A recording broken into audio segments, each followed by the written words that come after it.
Okay. So you should all have the agenda for today. It was sent in an email with the Zoom link. Please have it handy because, as you may have noticed, it has a lot of links in it, and it has all the links that you will need for the day. I'm going to briefly go over the agenda for the day.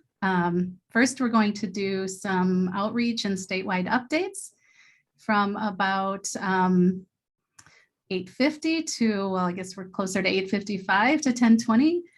We're going to start with part 2 of the administrative rule changes for blind and visually impaired. We're going to take a break, and then we're going to come back for part 1, considering blind and visually impaired as part of a comprehensive evaluation. We'll stop for lunch at 11:30 to 1, and then at 1, we'll come back together to address your questions, followed by Dawn Soto's presentation about the federal quota program and APH. We have included a link on your agenda under the Welcome and Introductions section to a Google Doc for questions. And what we want you to do is to use that document to list your questions for us as they come up. And that's because we have a lot of information to cover this morning, and we don't want to miss any that are placed in the chat. So what we'll do is we'll address your questions right after the lunch break.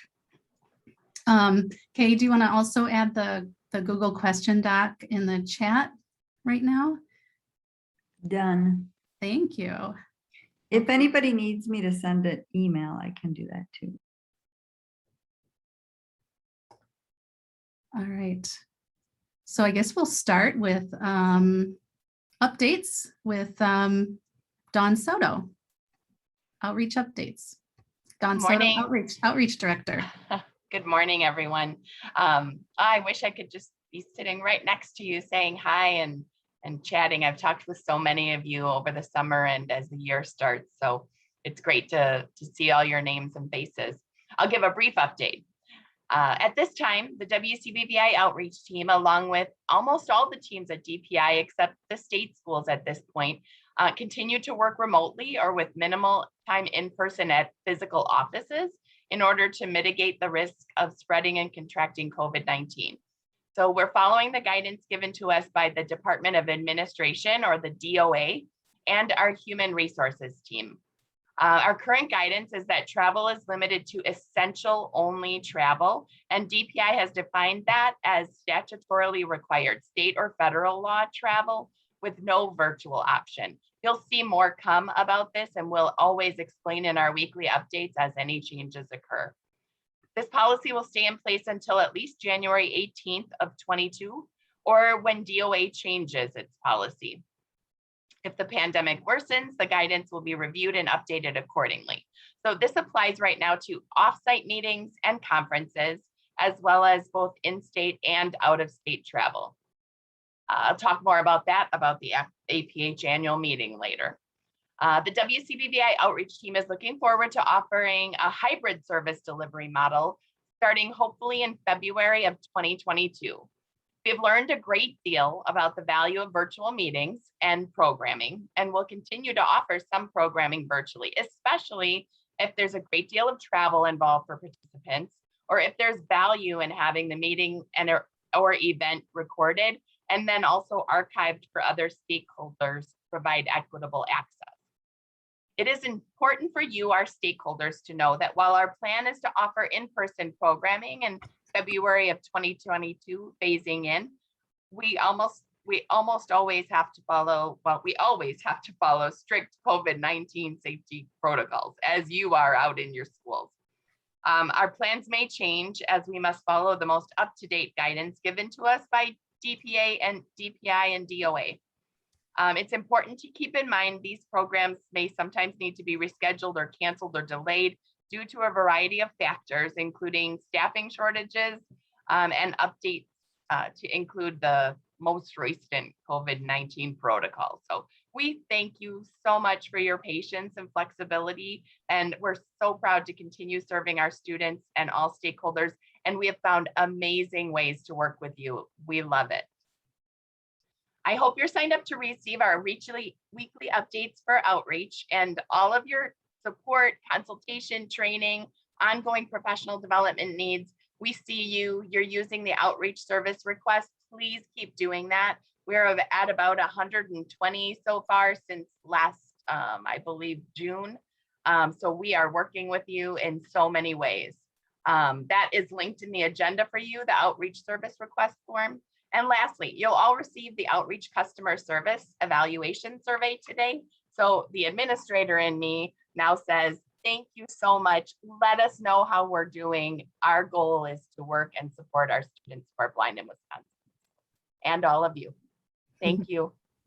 Thanks, Dawn. I also want to mention that there is a link to that survey. The Outreach Customer Service Evaluation Survey is linked at the bottom of the agenda, as well as the survey for the PST meeting today. So last week, the Wisconsin Educational Services Program for the Deaf and Hard of Hearing, or WCBVI, had their first monthly 1-hour virtual professional development meeting of the year. The topic was administrative rule changes to the deaf and hard of hearing disability category criteria and Wisconsin's new disability category, deafblind. WCBVI outreach. We've been sharing this information through our weekly email updates so that if you wanted to attend, you would have the information. But also we're going to give you the link to the flyer, which is in the schedule in your agenda. So that flyer has all of the dates and topics for the year. Our question for this group is, do we want to do something like that, excuse me, where we have a 1-hour monthly virtual professional development instead of a day-long PST?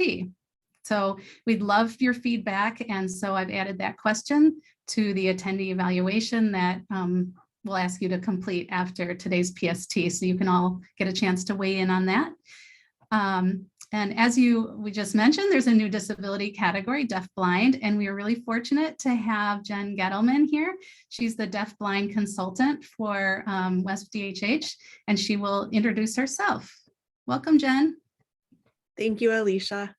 As Alicia said, I'm Jen Gettleman, and I am the deafblind consultant for the Wisconsin Deafblind Technical Assistance Project, or WDBTAP for short. And I'm very happy to be working with both WCBVI and the WCBVI outreach consultants, as well as the special education team at DPI, just to continue to support this new deafblind rule edition.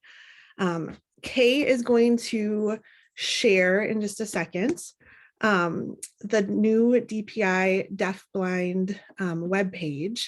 And on here, if you go to the deafblind criteria, it will have the worksheet that you can fill out, as well as just above it is a guidance document. And that guidance document kind of helps to just fill out the worksheet and let you know a little bit more about what information should be included or give you some ideas. When you look at the worksheet, I just wanted to point out that a child can meet the criteria for deafblind in a couple different ways. So the first way being, a child could meet criteria for both deaf and hard of hearing and blind and visually impaired, but they could also meet the criteria for deaf and hard of hearing and have a functional vision loss, or they could meet the criteria for blind and visually impaired and have a functional hearing loss, or they can have a documented medical diagnosis of a progressive medical condition that may potentially result in that combined hearing and visual loss, that without that intervention, it would adversely affect the student's educational performance. One other important piece of information that I just wanted to share is that a child does not have to have deafblindness as their primary disability in order to be eligible for those WDBTAP services and supports. So I just want all of you to know also that I'm here. I'm here as a resource to each and every one of you who is working with a student who's deafblind, or if you suspect a student might have a combined vision and hearing loss, please just feel free to reach out to me with any questions.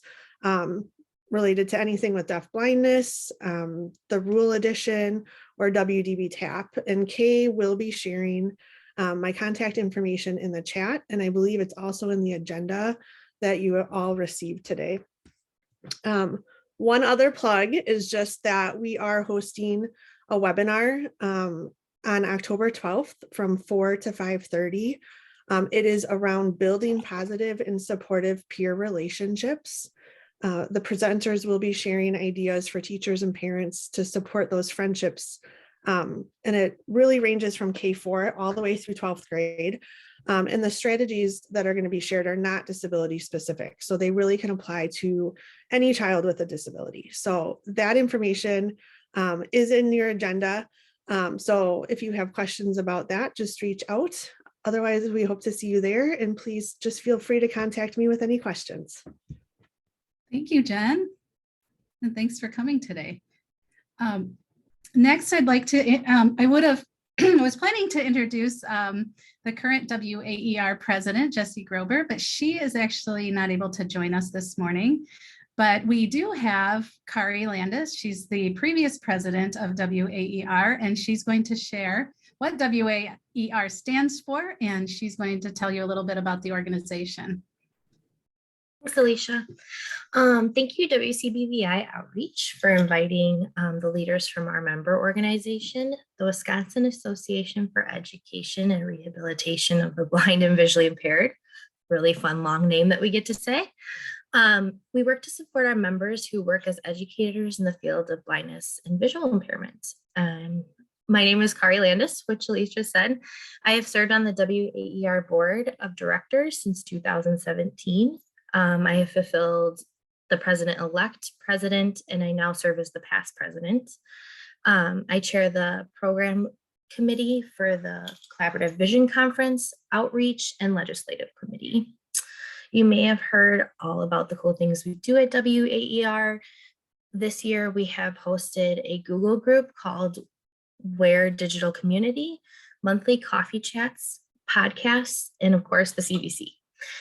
We also work hard to help with our community in Wisconsin to raise money and sustain our scholarship fund that we present every year at the CBC.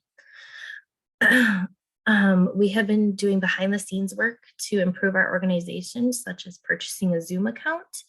And so now, instead of using the ancient chorus call program, we get to see each other each month, which is really nice. We don't interrupt each other as much.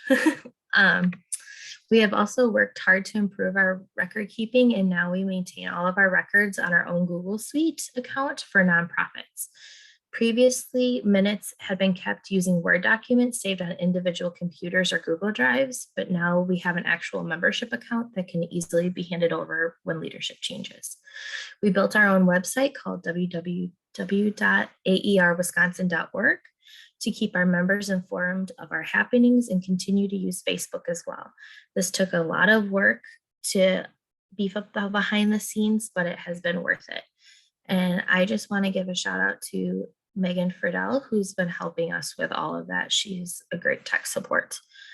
Does anyone have any questions for me about WAER?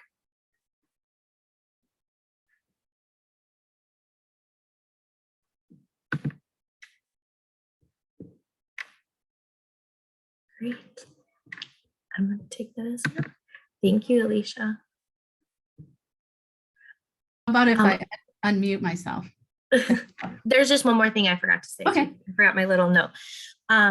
Also, we just wanted to let you know that we are happy and very proud to serve our membership, but we also need the help of our members to move forward with all of these huge things that we offer.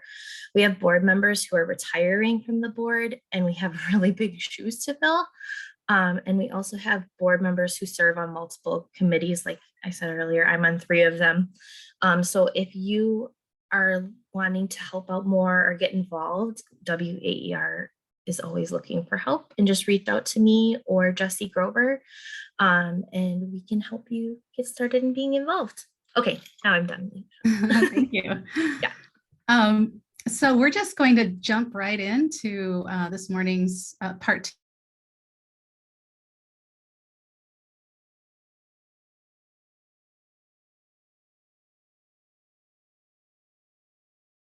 there will also be a digital text file in your agenda if you would like to pull those up.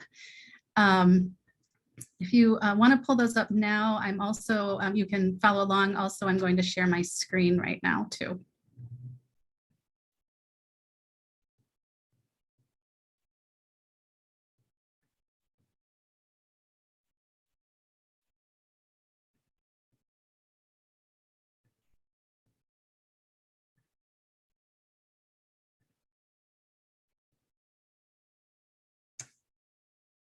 Okay, you should be able to see that.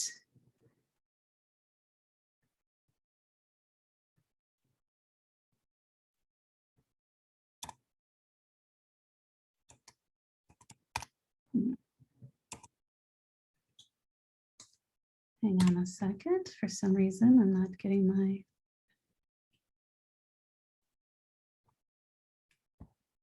There we go. Okay, welcome to our deeper dive into the administrative rule change for blind and visually impaired.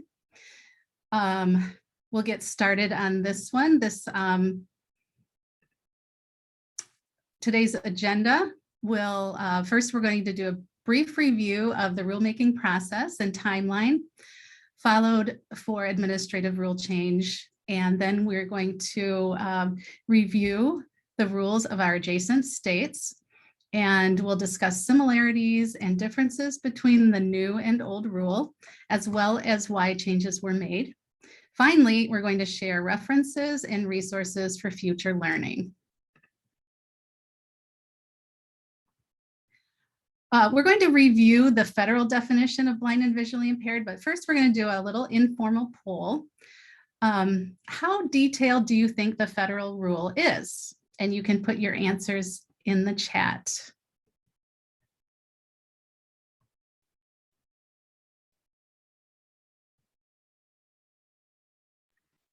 And this is Kay. I'm going to just read a few for a moment. We have vague, not detailed enough, basic, subjective, basic, Yeah. very vague, fuzzy. I like this. Vague. They're good adjectives. So IDEA officially defines visual impairment as impairment in vision that, even with correction, adversely affects a child's educational performance. The term includes both partial sight and blindness. And so, as you may have already known, IDEA's definition of visual impairment is rather general. But the one thing we have to keep in mind is that the state rules must not limit the definition of IDEA. So how familiar are you with Wisconsin's administrative rule process? How long do you think it takes for a rule to pass? This is another informal poll, so you can put your answers in the chat. How long do you think it takes for a rule to pass?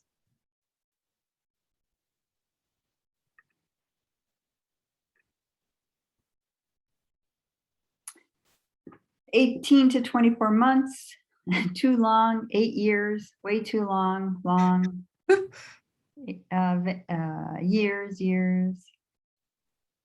7 years. Takes a long time to get through all the paperwork. 2 years. 2 to 5. Oh, kind of all over the place. So the administrative rule change process is rather detailed. In this section, we're going to provide you with an overview of and timeline of the process, as well as communications for CR 2072, sensory impairment terminology and deafblind. So under Wisconsin statute 22701, an administrative rule is defined as a regulation, standard, statement of policy, or general order of general application, which has the effect of law and which is issued by an agency to implement, interpret, or make specific legislation enforced or administered by the agency, or to govern the organization or procedure of an agency. Rules may be required because of legislation or court decision, or may be modified through an agency's own initiative. However, agencies such as DPI are only permitted to promulgate the administrative rule if they have the statutory authority to do so. So the promulgation activity for administrative rules can take 12 to 14 months to complete and must be conducted in accordance with Wisconsin's statute, chapter 227. You can find all the proposed rule modifications on the DPI website listed in our DPI resources. Some educators may be wondering, why were any changes made in the first place? Well, Wisconsin administrative rules related to special education are periodically updated. Changes to administrative rule are made for a variety of reasons, including, but not limited to, changes in best practice, IDEA complaints, changes to federal guidance or regulations, input from Wisconsin advisory councils, and trends in special education. Administrative rule changes happen nationwide and are not a practice unique to Wisconsin. During this administrative rule change, Wisconsin opened up 5 disability categories under PI 1136 for revision and added a new disability category, deafblind. When an administrative rule change occurs, all steps along the process are shared with the public in a variety of ways. Communication methods include public hearings, the DPI website, and email correspondence through the DPI's email lists, including the Division of Learning Support, the Collaborative Support email list, and the WCBVI weekly update. Then there was a preliminary hearing and approval of statement of scope by DPI. WCBVI outreach sent messaging to stakeholders regarding the current administrative code changes to visual impairment terminology and criteria, chapter 1136, and they were sent in the WCBVI outreach weekly update on August 18th, 2020, and to the State Superintendent's Advisory Council on Blind and Visually Impairment Education via email related to hearing date August 20th, 2020, about the scope statement, sensory impairment terminology, and deafblindness. So next, a stakeholder survey was sent to gather feedback on the draft rule the week of October 5th through the 12th, 2020. Messaging regarding this survey was sent in the WCBVI weekly update on Monday, October 5th, 2020 and Monday, October 12th, 2020. Draft rules also get sent to a variety of stakeholder groups all across groups all across all areas. Disability Rights Wisconsin, the Wisconsin Council of Administrators of Special Education, or WCAS, the Wisconsin Statewide Parent Educator Initiative, WSPE, the Wisconsin Family Assistance Center for Education, Training and Supports, or FACETS, and in our case, the agencies and membership groups for and of the blind. We also started a special Thursday blast email to alert stakeholders of new information and resources related to the administrative rule change. And this was followed by a legislative council review. Public hearings were held, which have the purpose of collecting public comments. The public could attend and provide feedback, or they could provide written comment via the legislature's webpage. And messaging regarding specific dates and times for public comment was sent repeatedly in the WCBVI Outreach Weekly Update and for LEAs in the Division of Learning Support newsletter. The last and final steps included approval of the rule by the governor, review of legislative standing committees, the Joint Committee for Review of Administrative Rules review, and the filing of the rule with the Legislative Reference Bureau, which became effective on August 1st, 2021.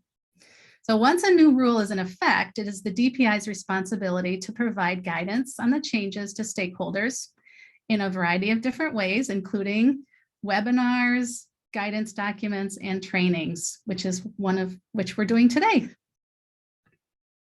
So let's take a few moments and we're going to discuss the definitions for blind and visually impaired in our adjacent states. And you may not know this, but the DPI takes comparable rules into consideration during the rulemaking process. So another informal poll we'll just do very quickly here is how detailed are other state rules? You can put your comment in the chat. And Kay will read a few of them off.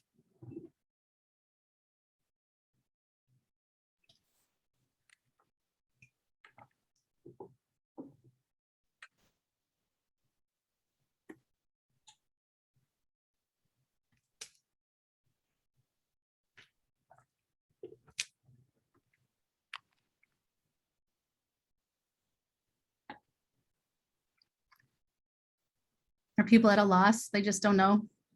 No messages. No messages? No. Okay, so nobody knows. So we're going to look at a few adjacent states to Wisconsin. So in Michigan, a visual impairment shall be determined through the manifestation of both of the following. A visual impairment which, even with correction, interferes with development or which adversely affects educational performance. Visual impairment includes both partial sight and blindness. Also, one or more of the following: a central visual acuity for near or far point of 20/70 or less in the better eye after routine refractive correction, a peripheral field of vision restricted not more than 20 degrees, a diagnosed progressively deteriorating eye condition. Minnesota states visually impaired means a medically verified visual impairment accompanied by limitations in sight that interfere with acquiring information or interaction with the environment to the extent that special education instruction and related services may be needed. I know the one for Illinois.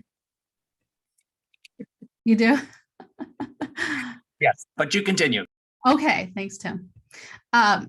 So Iowa state law, we'll get to Illinois. Iowa state law states visual impairment, including blindness, means an impairment in vision that, even with correction, adversely affects a child's educational performance. The term includes both partial sight and blindness. Individuals who have a medically diagnosed expectation of visual deterioration in adolescence or early adulthood may qualify for instruction in Braille reading and writing. And then here's Illinois, which defers to IDEA when it comes to defining visual impairment.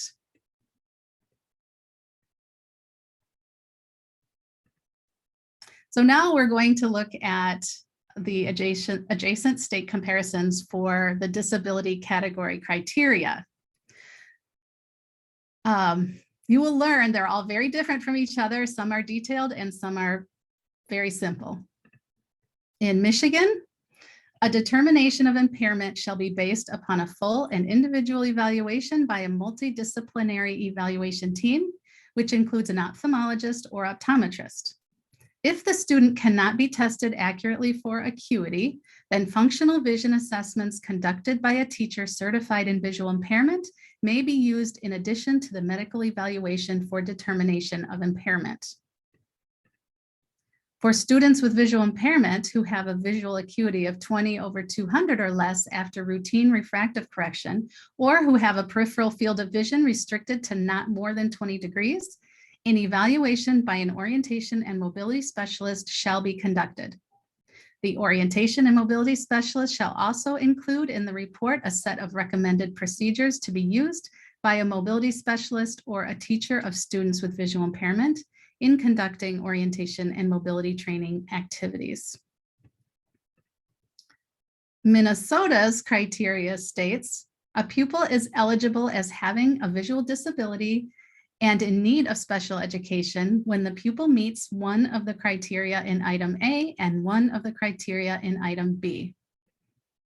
A medical documentation of a visual impairment, of a diagnosed, visual impairment by a licensed eye specialist establishing one or more of the following conditions.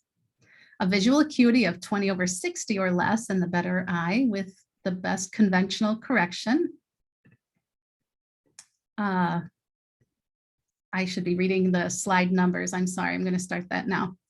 Slide 23, estimation of acuity is acceptable for difficult to test pupils. And for pupils not yet enrolled in kindergarten, measured acuity must be significantly deviant from what is developmentally age appropriate. 2, visual field of 20 degrees or less or bilateral scotomas, or 3, a congenital or degenerating eye condition, including, for example, progressive cataract, glaucoma, or retinitis pigmentosa.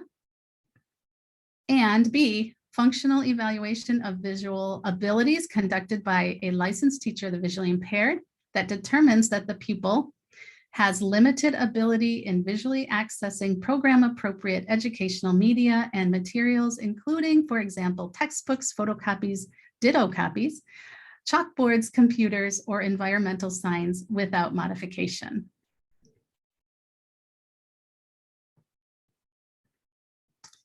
Two, has limited ability to visually access the full range of program-appropriate educational materials and media without accommodating actions, including, for example, changes in posture, body movement, focal distance, or squinting. And 3, demonstrates variable visual acuity due to environmental factors, including, for example, contrast, weather, color, or movement that cannot be controlled. Or 4, experiences reduced or variable visual ability due to visual fatigue or factors common to the eye condition. In Iowa, the definition is used as the criteria. The definition is used as the criteria for visual impairment. Visual impairment, including blindness, means an impairment in vision that, even with correction, adversely affects a child's educational performance. The term includes both partial sight and blindness. Individuals who have a medically diagnosed expectation of visual deterioration in adolescence or early adulthood may qualify for instruction in Braille reading and writing. Iowa says visual impairment, including blindness. Okay. We're going to move on to Illinois. And Illinois is different from our other adjacent states as it defers to IDEA's definition of visual impairment, as Wisconsin has done. So per their administrative code, IDEA defines 13 disabilities as a basis for student eligibility for special education and related services. And these disabilities, autism, deafblindness, deafness, emotional disability, hearing impairment, cognitive disability, multiple disabilities, orthopedic impairment, other health impairment, specific learning disability, speech or language impairment, traumatic brain injury, and visual impairment shall be defined as set forth in 34 CFR 300.8. So let's take a look at Wisconsin's updated rule and the changes that went into effect August 1st, 2021.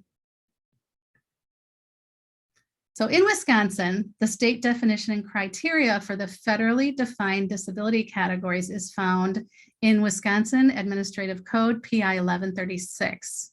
And generally, each state's criteria is more detailed than the federal definition, and this allows IEP teams to apply the definition more consistently across schools, districts, and students. Specific state criteria assists IEP teams because it outlines the data and other information required to determine if a student meets any of the disability category criteria. IDEA allows for states to be more specific about how a student may meet disability category criteria, as long as the state's criteria does not conflict with the federal definition. So Wisconsin state rule begins by stating that blind and visually impaired means even after correction, a child's visual functioning adversely affects educational performance. Then the rule goes on to provide additional details about how to identify a student who is blind and visually impaired, and we'll cover the breakdown of Wisconsin state rule.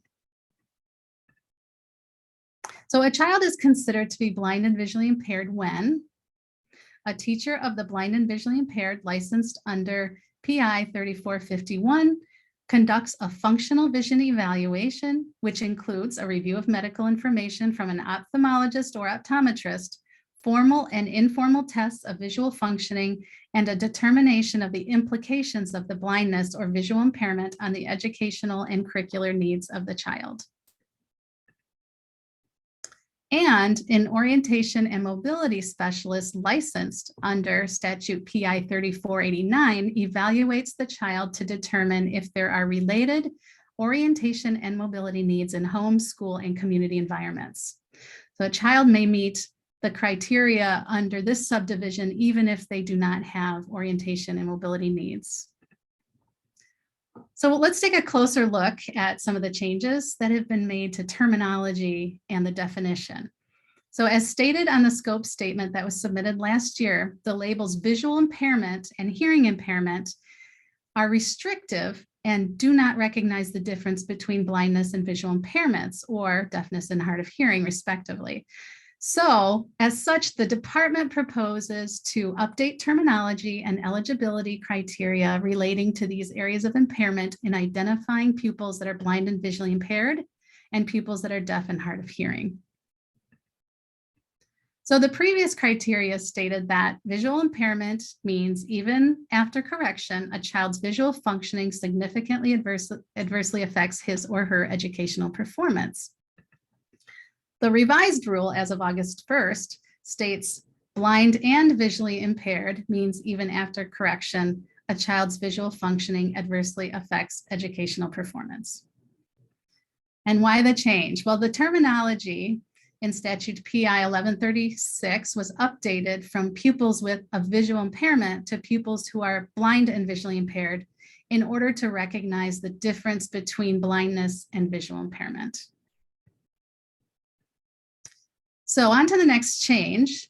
The previous criteria stated that a certified teacher of the visually impaired conducts a functional vision evaluation, which includes a review of medical information, formal and informal tests of visual functioning, and the determination of the implications of the visual impairment on the educational and curricular needs. So what's changed in this one is that the revised rule says a teacher of the blind and visually impaired licensed under PI 3451 conducts a functional vision evaluation, which includes a review of medical information from an ophthalmologist or optometrist, formal and informal tests of visual functioning, and a determination of the implications of the blindness or visual impairment on the educational and curricular needs of the child. So why did this change happen? Well, the rule was updated to include specific Wisconsin teaching license for teachers of the blind and visually impaired to assess functional vision. So another major shift in the blind and visually impaired rule language was the removal of the checklist.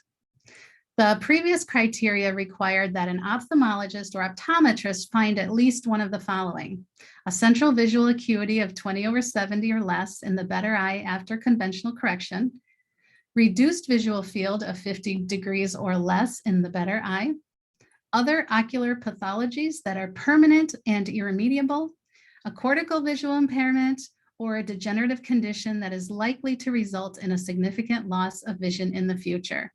So this section has been removed from the current criteria as of August 1st. So why was this change made? Well, the specific required findings documented on the checklist from an ophthalmologist or optometrist was removed to align with the federal IDEA definition of visual impairment. Per the May 2017 OSEP letter says, while states are permitted to establish standards for eligibility for special education and related services and are not required to use the precise definition of the disability term in IDEA, these state established standards must not narrow the definitions in the IDEA. The previous Wisconsin criteria for identifying visual impairment limited the scope of visual impairments. So at times, the previous Wisconsin criteria was confusing to those implementing the criteria when documenting a visual impairment that wasn't listed. For example, or an example of this can be found in the IDEA complaint decision 17-016. So in this complaint, they address the requirement, other ocular pathologies that are permanent and irremediable. And the complaint decision stated that using information provided by the student's ophthalmologist and the VI teacher or orientation and mobility specialist, the IEP team determined the student did not meet the criteria for visual impairment, citing the student's convergence insufficiency was not permanent or irremediable. So other states also had complaints around similar language, and Todd Reeves shared in his presentation convergence insufficiency, OSEP's mandate and state law, which was sponsored by the Council of Schools and Services of the Blind, or COSB, that many other states faced complaints due to challenges associated with documenting convergence insufficiency as a visual impairment.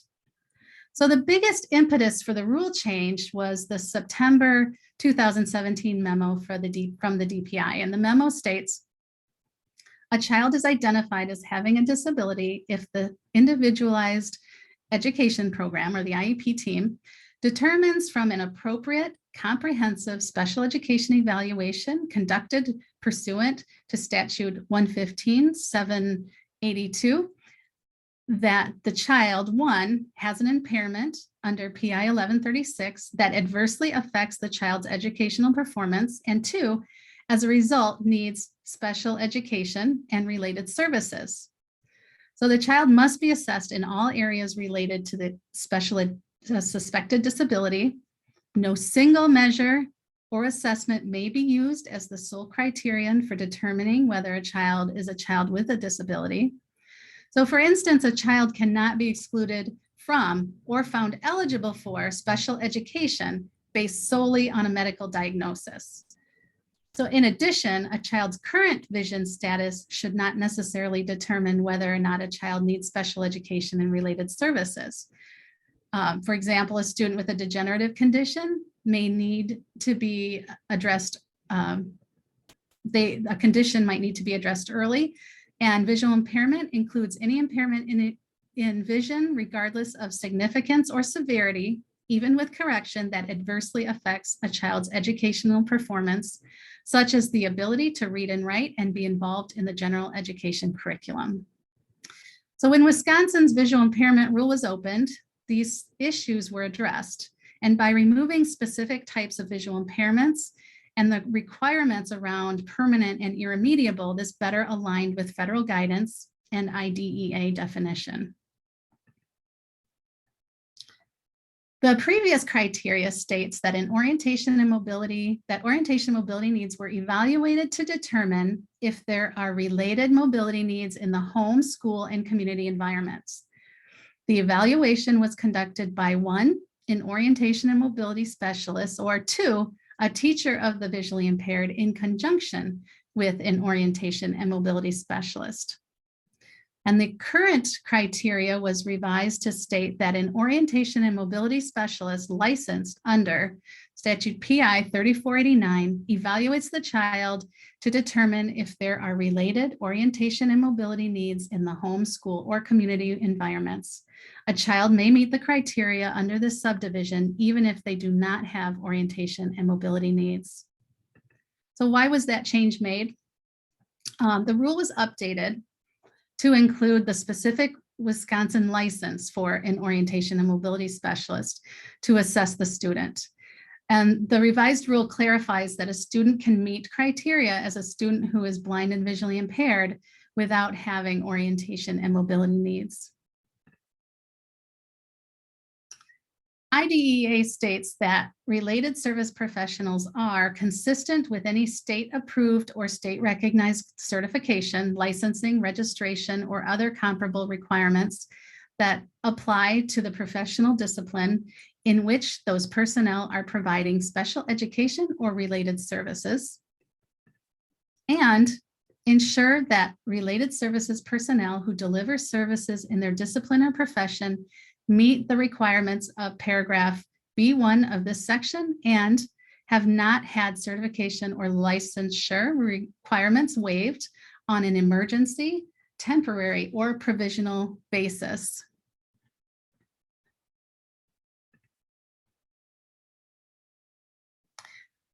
So what I'd like you to do now is to, if you have the link to the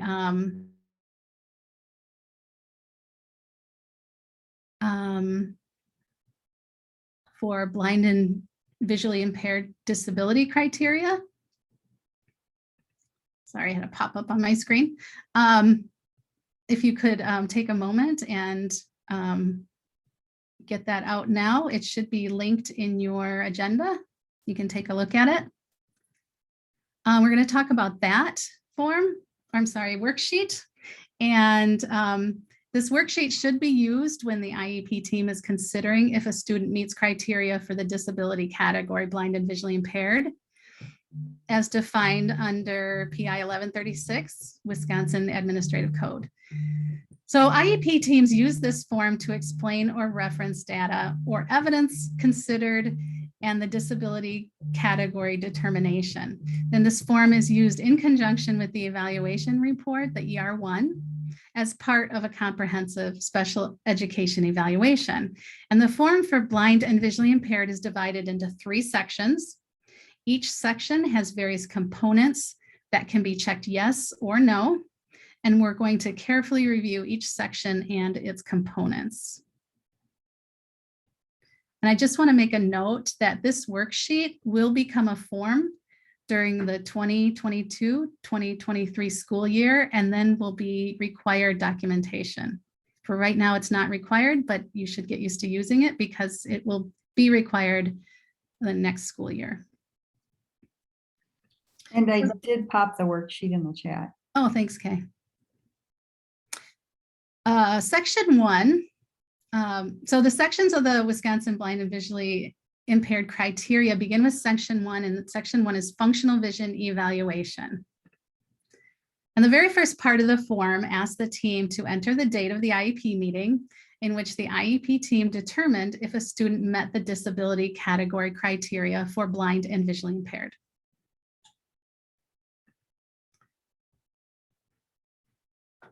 So the worksheet starts by confirming to a teacher of the blind and visually impaired licensed under PI 3451 conducted a functional vision evaluation.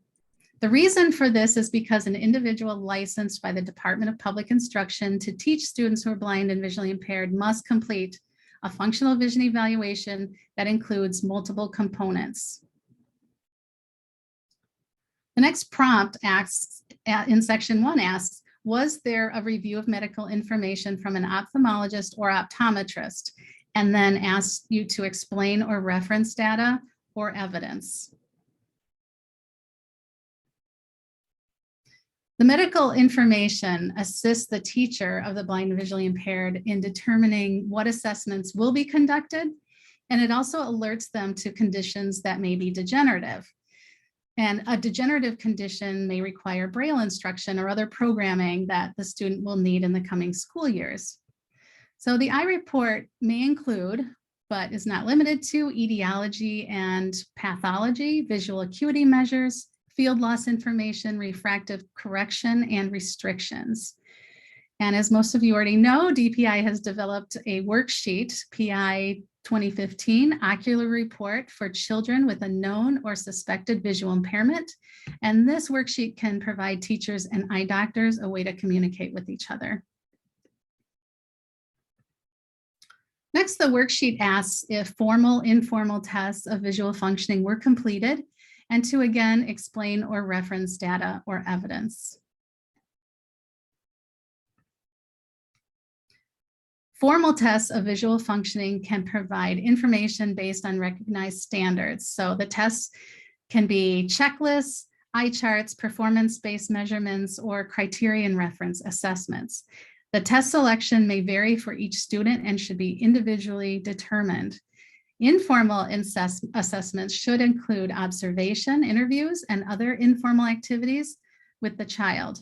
Informal testing may be the most reliable method for obtaining information from students with multiple disabilities or for whom traditional formal testing may prove ineffective.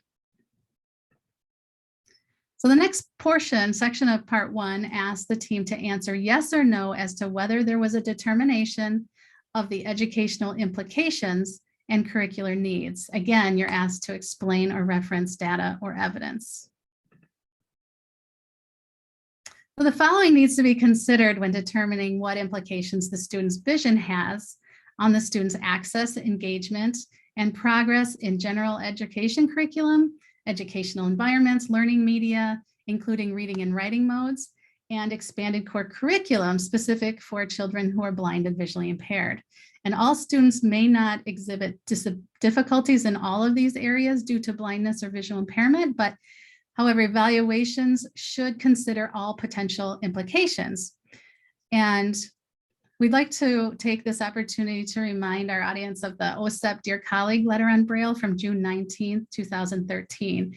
And succinctly, this letter reminds us that in the case of a child who is blind or visually impaired, the Individualized Education Program or IEP team must provide for instruction in Braille and the use of Braille unless the IEP team determines after an evaluation of the child's reading and writing skills needs an appropriate reading and writing media, including an evaluation of the child's future needs for instruction in Braille or the use of Braille, that instruction in Braille or the use of Braille is not appropriate for the child.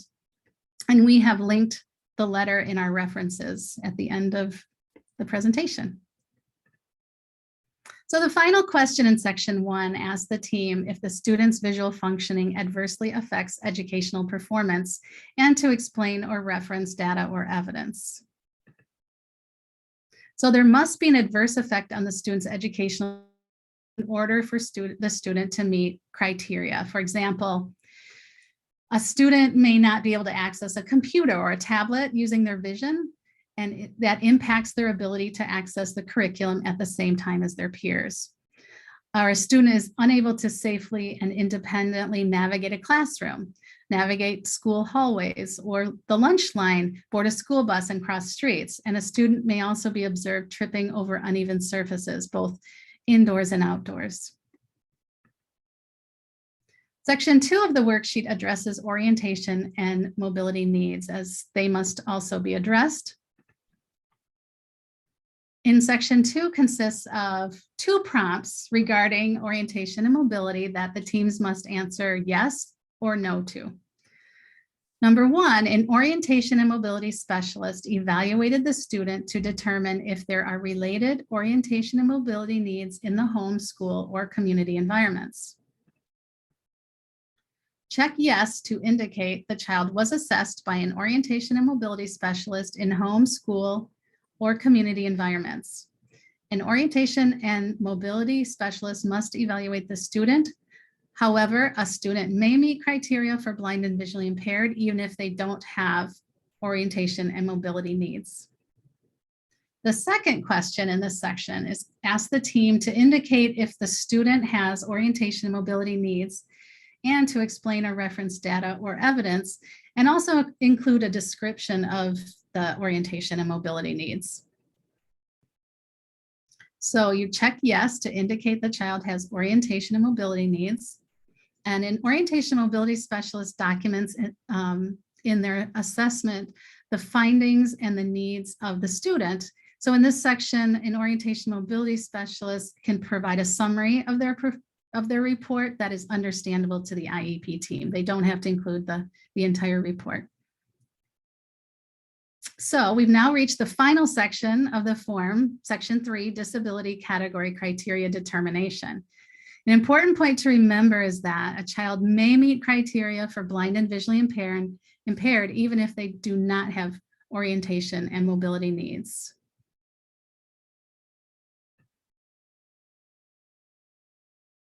Initial evaluation.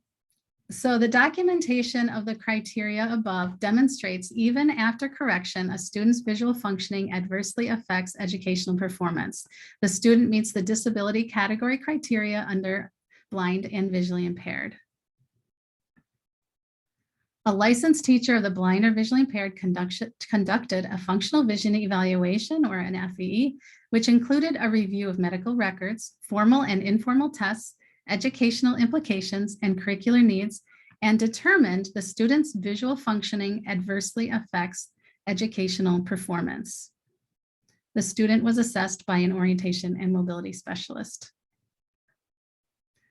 So a student under reevaluation, a student who previously met criteria under the disability category of blind and visually impaired, they're not required to meet initial identification criteria upon reevaluation. But the student's visual functioning must continue to have an adverse effect on educational performance. Explain or reference data or evidence.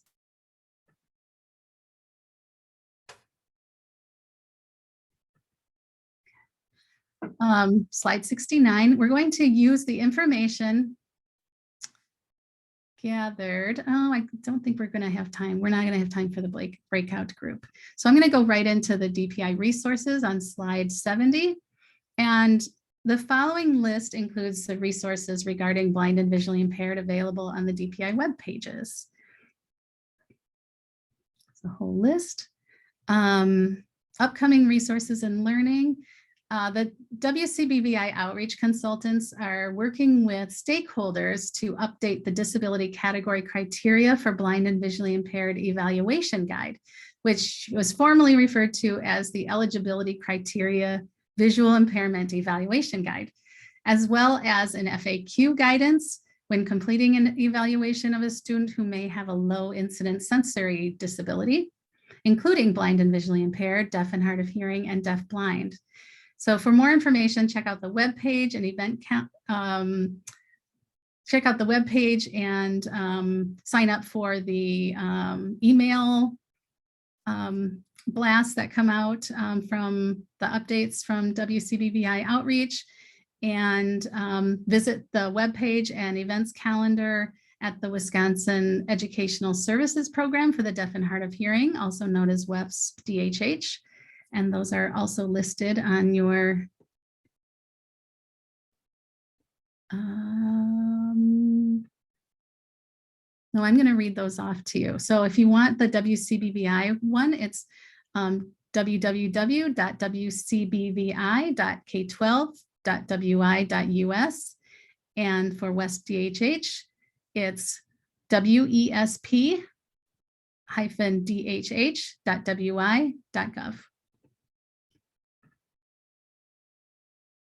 And I mentioned this just a minute ago, but for regular updates, consider joining the blind and visually impaired email list. And this email list is sent from the Wisconsin Center for the Blind and Visually Impaired to families, vision professionals, and stakeholders across the state.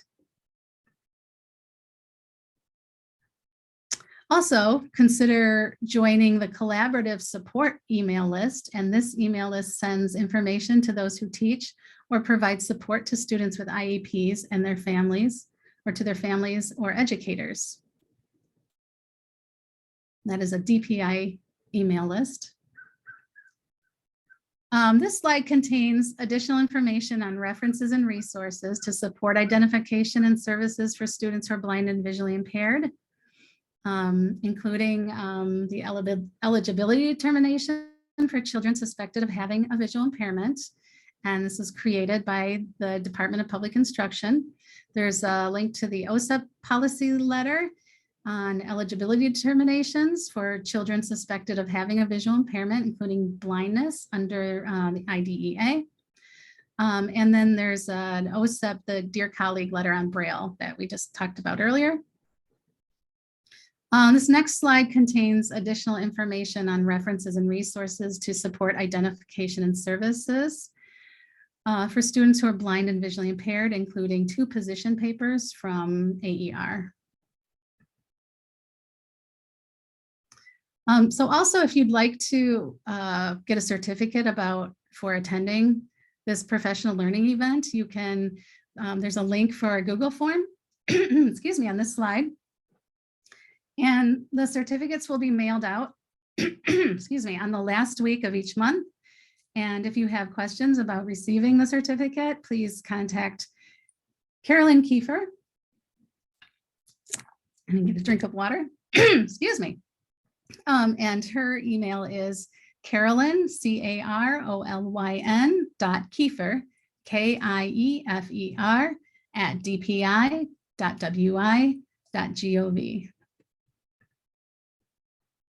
And thank you. This is the end of presentation 2, but we still have presentation number 1 coming up.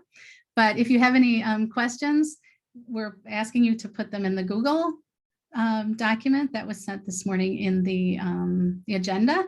But if they're more related to like student-specific questions, obviously we wouldn't want to put that in something where everyone has access. So you can definitely contact us via email at wcbvi.outreach@wcbvi.k12.wi.us, and please put administrative rule change support in the subject line. And I'm going to stop sharing my screen now.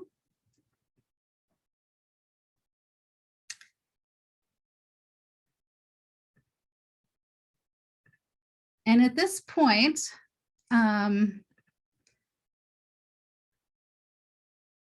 I think that we should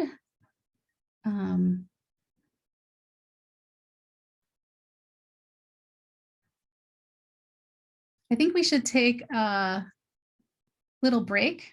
Maybe we can take a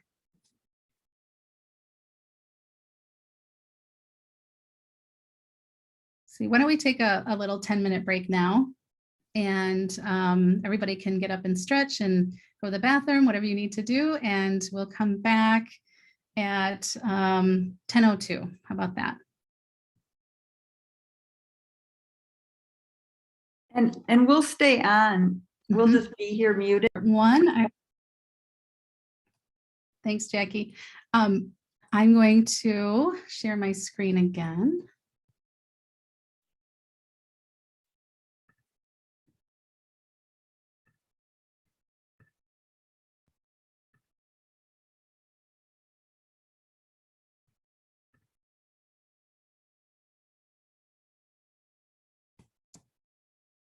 All right. So welcome to this presentation on considering blind and visually impaired as part of a comprehensive special education evaluation. An overview. So this presentation was developed by the Wisconsin Department of Public Instruction.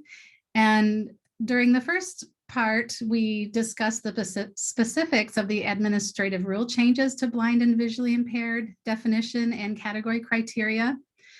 And now we're going to take the information and discuss how to consider blind and visually impaired as part of a comprehensive evaluation.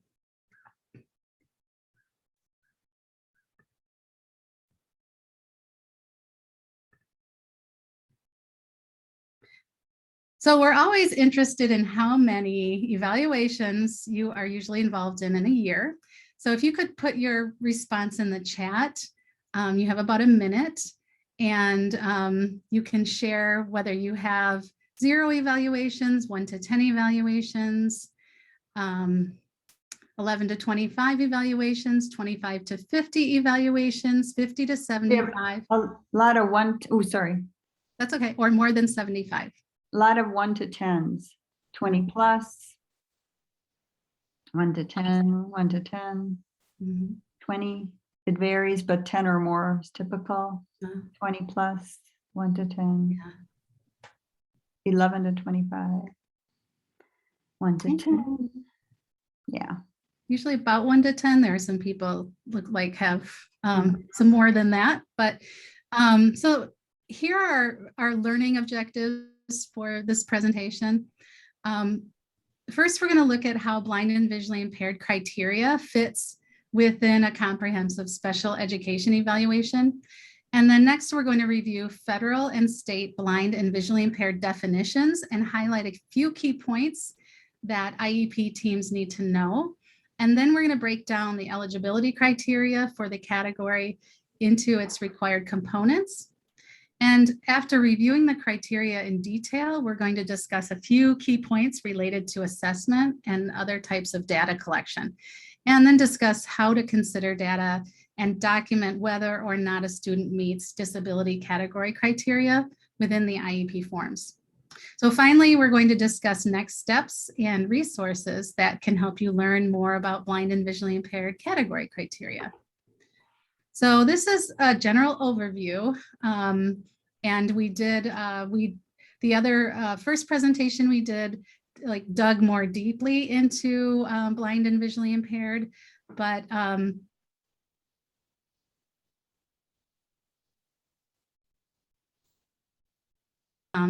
there are parallel presentations that address the application of disability category criteria for the other disability categories.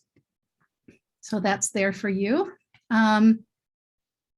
So today's presentation corresponds with the following high-level practices in special education. Collaborate with professionals to increase student success.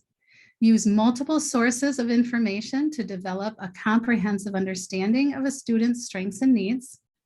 Interpret and communicate assessment information with stakeholders to collaboratively design and implement education programs.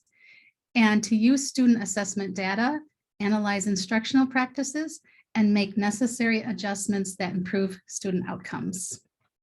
So first, we're going to discuss where the consideration of blind and visually impaired or any other category criteria fits within a comprehensive special education evaluation. But before we do this, it's good to remind ourselves that as educators, we must ground all of our work within an equity framework. And doing this ensures that every student has access to the resources and instructional rigor they need at the right moment in their education across race, gender, ethnicity, language, disability, sexual orientation, family background, and/or family income. And grounding all of our work within an equity framework includes how we identify students with disabilities. And achieving educational equity is built on the foundations of an equitable multi-level systems of supports. And the stronger a school and district's equitable multi-level systems of supports is, the easier it will be to conduct a comprehensive special education evaluation that will accurately consider and identify a student's category of disability, such as blind and visually impaired, as well as the student's developmental and educational needs. An equitable multi-level system of support is a framework, and it's made up of 11 key system features. This framework is what helps districts and schools integrate and organize supports for learners, including developmental, academic, behavioral, social, and emotional supports. It provides equitable services, practices, and resources to every learner, and responsively adjusts the intensity and nature of supports to match learner needs based on data. So a strong, equitable, multi-level system of supports enhances the quality and relevance of data and other information that can and should be used to make special education eligibility decisions and provide information about the continuum of supports.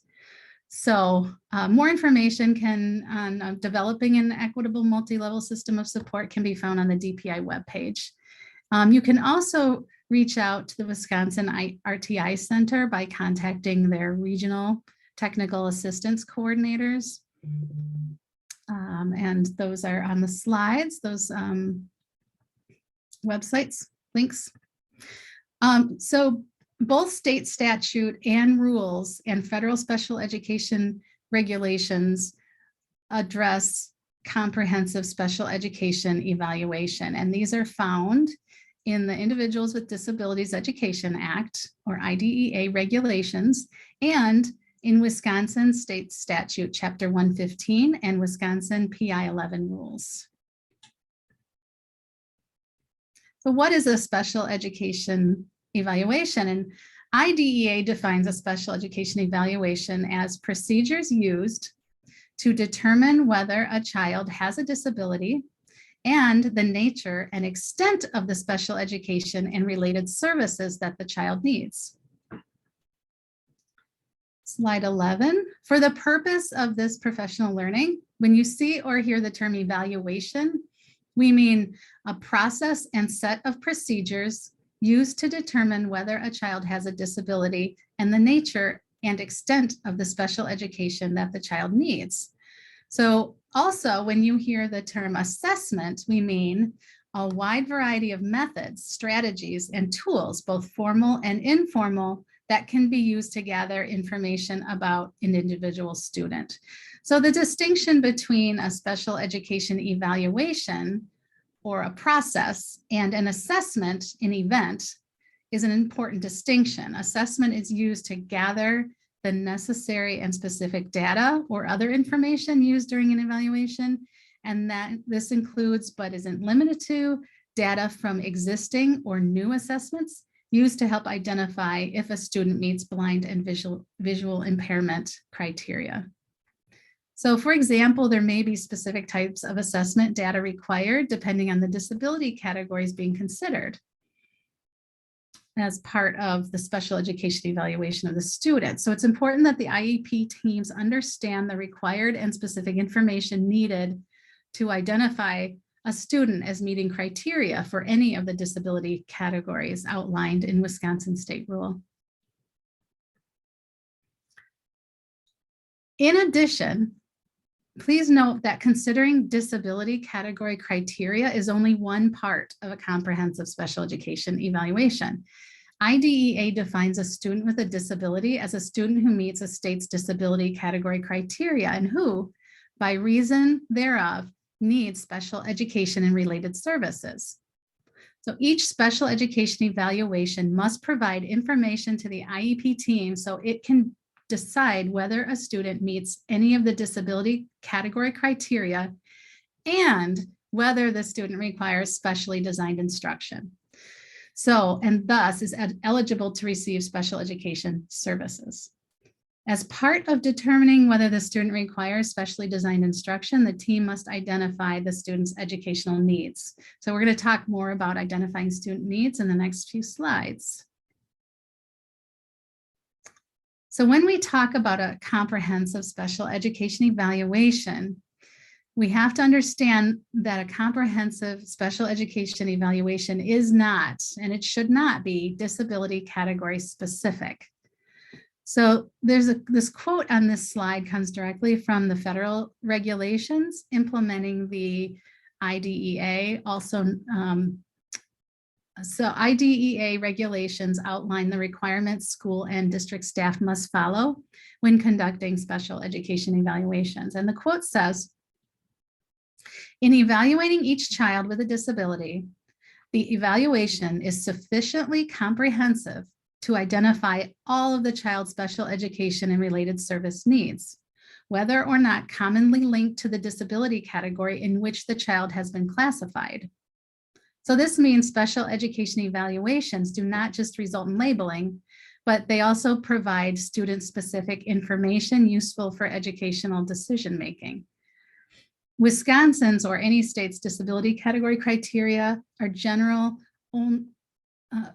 disability category criteria are generally only part of what is used to determine eligibility for special education. Disability category criteria do not explicitly include all evaluation elements required in IDEA, in particular documenting whether a student does or does not meet criteria for a particular disability category by itself does not provide sufficient information to identify the student's needs and strengths. So during an evaluation, the team must not only have enough information to decide whether a student meets disability category criteria, but it must also have enough information to decide whether the student requires specially designed instruction as a result of the disability. A student who does not need specially designed instruction cannot be found eligible to receive special education services. Applying the eligibility criteria for a particular category of disability isn't enough to answer the need for special education question. So to answer this question, the team must be able to identify the individual student's academic and functional skill need and the extent of those needs. So one of the major shifts in thinking about special education evaluations we hope to convey is a focus on identifying student needs versus primarily focusing on identifying whether a student meets criteria for a particular disability category. And this approach to conducting special education evaluations isn't only a better use of IEP team members' time and effort, but it provides more individualized and educationally relevant information to inform general and special education supports moving forward. For example, a needs-focused evaluation may identify additional areas of academic and functional need that may not have been mentioned in the initial referral, such as concerns that arise around distance vision acuity when a student initially was referred for concerns about attention, or such as concerns that arise around safe travel in the community due to reduced vision when a student initially was referred for concerns about patterns of behavior across settings and individuals that presented risks to the physical safety of the child. So you may find out during the review of existing data or when conducting assessments to collect additional data and other information that a student suspected as having a visual impairment also has disability-related needs in academic or functional skill areas not explicitly listed in the eligibility criteria for that category and must be met for this student to access, engage, and make progress in general education. So knowing about all areas of student need is critical before determining special education eligibility, and if a student is found eligible for developing the student's IEP.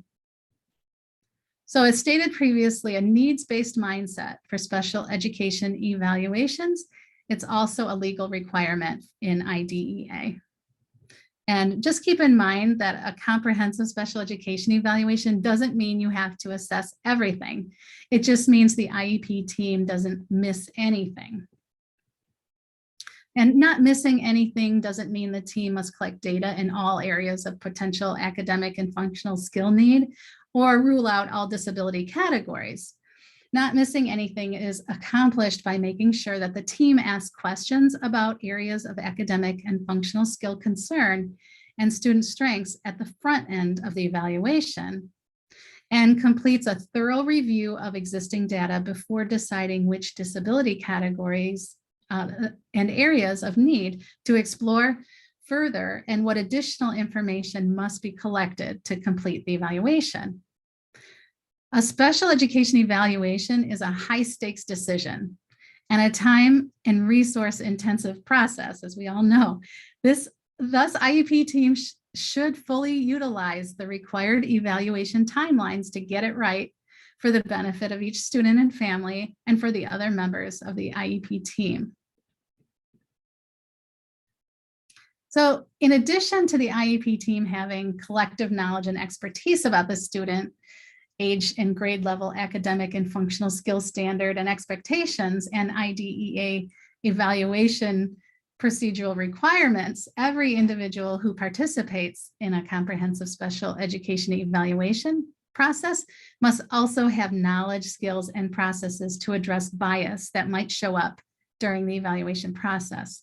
And one way to address bias and ensure that IEP teams get a comprehensive and culturally responsive picture of the whole child during the evaluation is for the team to work together to gather information that includes knowledge of the student's strengths as well as concerns and challenges, because knowledge of strengths and challenges can be culturally biased.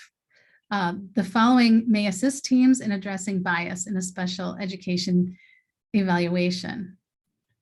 So IEP teams can come to understand a student's needs more clearly when they ask questions about concerns and strengths across academic and functional skill areas and across different learning environments. When they actively involve all team members in the evaluation process, which includes parents, families, and caregivers, and they have a balanced and robust discussion about all the information the IEP team has about the needs of the individual student. And they openly discuss and consider potential effects of racial and cultural bias. The better the picture of the IEP team has of the student at the point of referral, the more efficient and effective the review of existing data will be, and more focused the collection of additional data and other information during the evaluation. So in addition, information about the whole child enriches IEP team discussion and helps stay focused on the student's educational needs, including how the IEP team can leverage student strengths to address challenges and barriers. So if you want additional information on culturally responsive problem solving, it can be found on the Wisconsin DPI webpage at the link on this slide. Slide 16.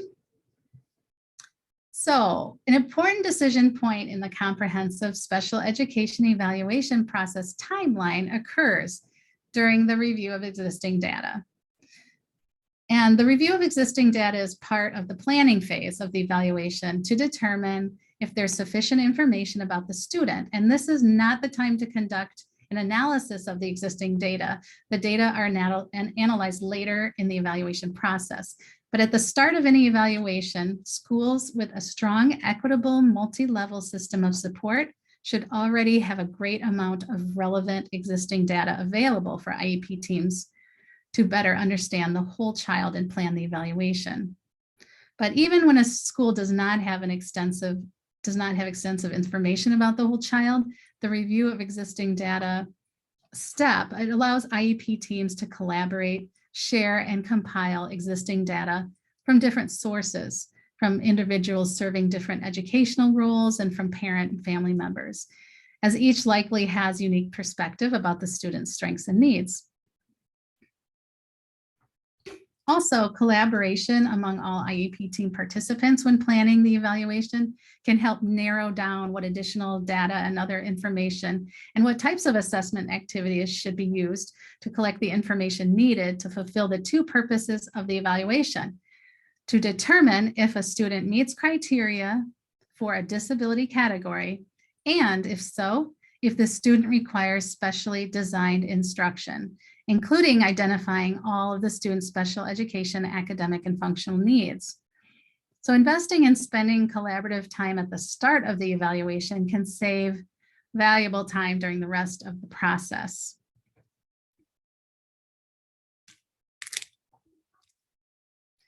An IEP team is not required for the purpose of conducting the review of existing data, or I'm sorry, a meeting. IEP team meeting is not required, but may be helpful, especially if there's not a solid, equitable, multi-level system of support in place. After a referral is received or a notice of initiating an evaluation, the local education agency or school district has up to 15 business days to complete a review of existing data and request consent from the parent for additional assessments or send a notice that no additional data is needed. The review of existing data must occur after notice has been sent to the parent that the special education evaluation process has begun and before either requesting consent for additional assessment from the parent or sending a notice that no additional data is needed. After receiving consent for additional assessments or after notice to the parent that no additional assessments are needed, the local education agency or school district then has 60 calendar days to complete the evaluation. So that is, there are 60 calendar days for the IEP team to complete assessments, collect additional information, and meet with the parent as part of the IEP team to determine whether the student is eligible for special education. And if the student is eligible for special education, the local education agency or school district then has 30 calendar days to develop the student's IEP and to determine placement. Alternatively, if the student is eligible for special education, the student's IEP may be developed and placement determined at the same meeting where the team determines the student is eligible for special education. So when thinking about a disability category criteria, it's also important for IEP teams to understand when the IEP team should be thinking about the disability categories a student may qualify under. The review of existing data step in the evaluation timeline is a key moment when information from the referral and other existing data can help identify areas of concern. and which disability category criteria will need to be considered during the evaluation. This means one or more IEP team participants must know the requirements of the potential disability category criteria, or what data and evidence are necessary, before completing the review of existing data and before getting consent of parents to collect any additional information. When you know this information, they will likely be needed to consider eligibility for special education before getting parent consent. It helps to ensure that nothing is missed during the evaluation process. So specifically, the IEP team does not want to be in a situation in which new information comes to light near the end of the evaluation timeline, or be in a situation where the student is found to meet category criteria, but the evaluation did not identify a key area of disability-related need that affects the student's access, engagement, and progress in the general education, and thus requires special education services. So to sum it up, a thorough follow-up to a referral and review of existing data will lead to identifying all additional information that needs to be collected and getting required consent for additional assessment early on in the evaluation timeline. Even though, okay, nope, I'm going to move on. So another key reminder is before collecting additional information and assessment is for IEP teams to keep in mind that information and data collected related to disability category criteria must include information that will help the team identify any adverse educational impact of the disability on the student. So by definition under IDEA, a student's disability adversely affects the student's educational performance, including academic or functional performance, or both. For each disability category under consideration, the IEP team must determine if the disability causes an adverse educational impact. So the IEP team cannot determine a student meets disability category criteria unless, by meeting the criteria for a given disability category, there is an adverse educational impact on the student. Determining whether a student meets the criteria for a particular disability category cannot be made outside of the IEP team meeting, including during the review of existing data or while collecting additional information about the student. And state and federal law requires that the evaluation must be sufficiently comprehensive to evaluate all areas of concern, identify all of the disability categories of concern for which the student meets criteria, and determine if the student requires specially designed instruction and then special education services. So thus, the evaluation should provide a clear understanding of the student's academic and functional performance compared to age or grade level standards, and identify the effects of the student's disability and disability-related needs so that an IEP can be developed with goals and services to address the student's disability-related needs. While the student's disability-related needs must be tied to the effects of the student's disability, such effects and needs are not necessarily limited to disability category criteria components the student may or may not have met. As stated previously, the evaluation must be sufficiently comprehensive to evaluate all of the areas of concern, which may or may not include consideration of multiple disability categories and identify all of the students' disability-related needs.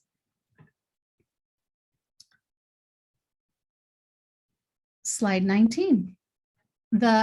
So IDEA requirement that a comprehensive special education evaluation focuses not only on identifying a disability category, but also on providing enough information to develop the content of a student's IEP applies to all suspected disability categories.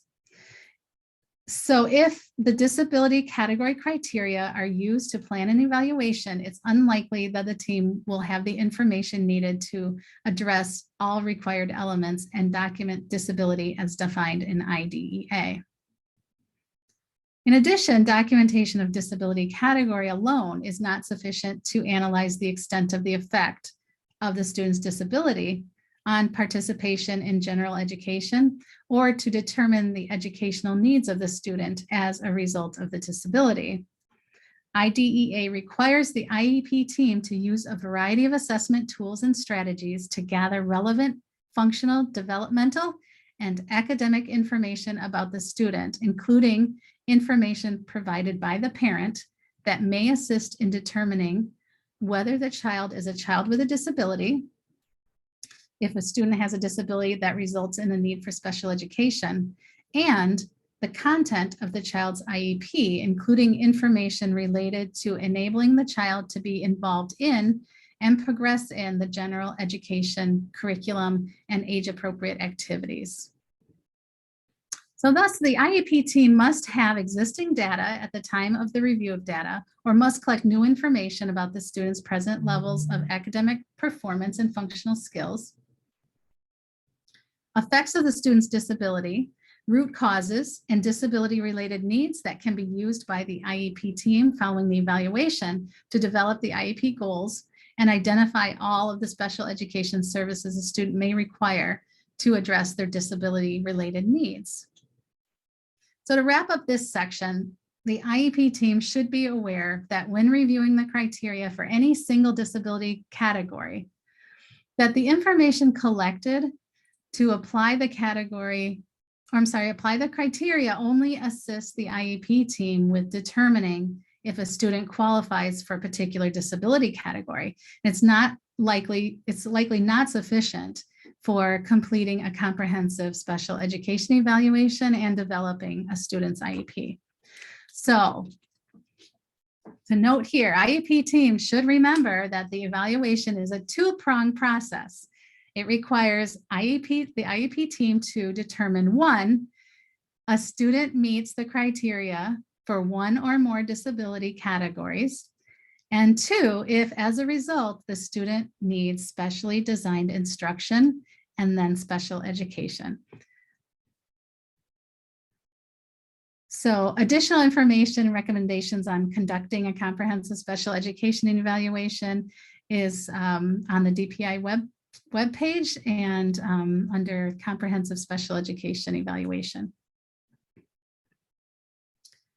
Guidance from Wisconsin DPI related to comprehensive education evaluation will also include tips for conducting a comprehensive special education evaluation, such as engaging students and families throughout the evaluation process and addressing bias in the special education evaluation process and determining if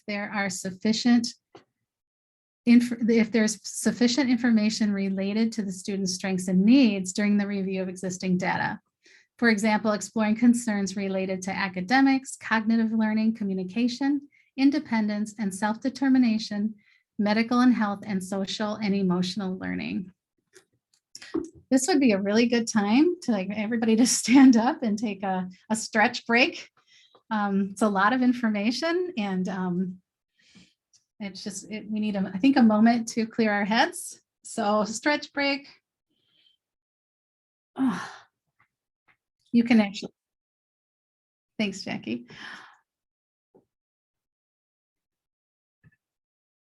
Learning objective number 2. So next, we're going to provide an overview of federal and state definitions of blind and visually impaired and what IEP teams need to know. So I think most of you know what IDEA stands for. It stands for the Individuals with Disabilities Education Act, excuse me, and is a federal law covering many different aspects of special education processes and requirements. As a part of IDEA, general disability categories are named and generally defined. So IDEA leaves it up to individual states to set the specific requirements and information an IEP team needs to identify a student within any of the disability categories. And in Wisconsin, this is done through state statute, chapter 115, and state administrative rules, PI 11. Some of this may be a little bit maybe information we learned from the previous presentation, but it's always good to hear something twice to help it stick. Chapter 115 serves as Wisconsin's state special education law.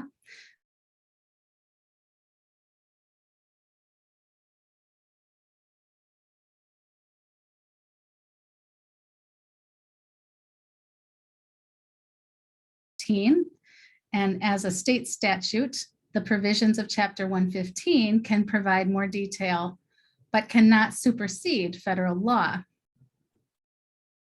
PI 11 is the Wisconsin administrative rule that identifies the definitions and criteria for each disability category, as well as other requirements for making special education and eligibility decisions that are not included in Chapter 115 or IDEA. So PI 11 has the effect of law and was developed to help implement certain provisions of Chapter 115.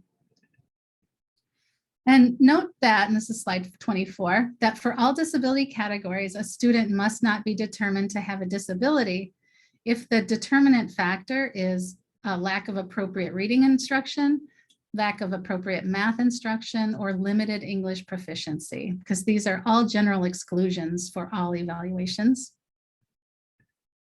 Slide 25. As mentioned in IDEA, federal definitions of disability categories are generally very broad and not detailed.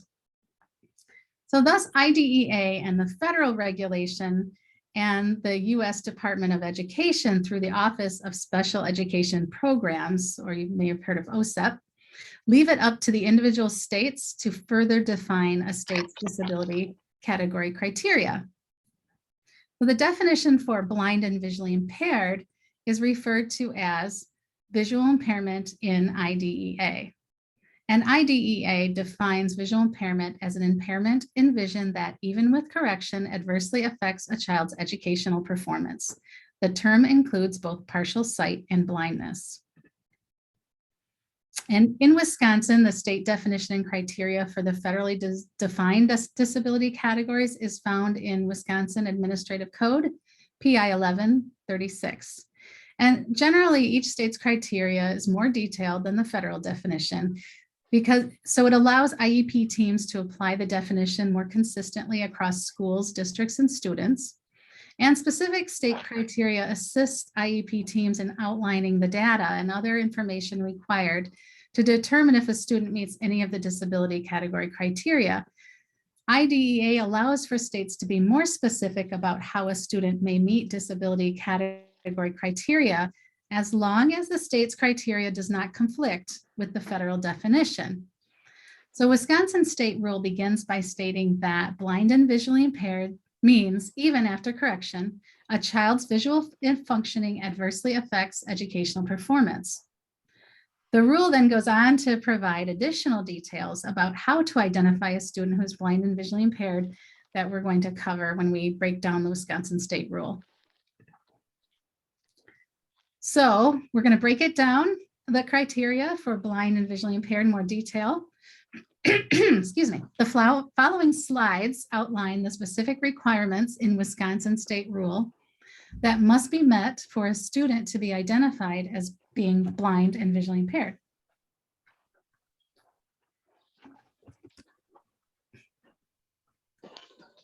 Although IEP teams must show a student meets all of the criteria outlined in State Rule PI 11, the following are areas we want to highlight that may be overlooked, are critically important to focus on, or that we frequently receive questions about at Wisconsin DPI. So when considering blind and visually impaired, note the following regarding Wisconsin's rule.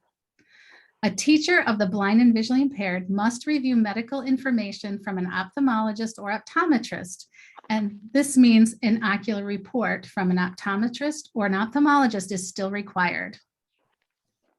Any condition that adversely affects a child's visual functioning may be considered during an evaluation, such as convergence insufficiency or congenital nystagmus.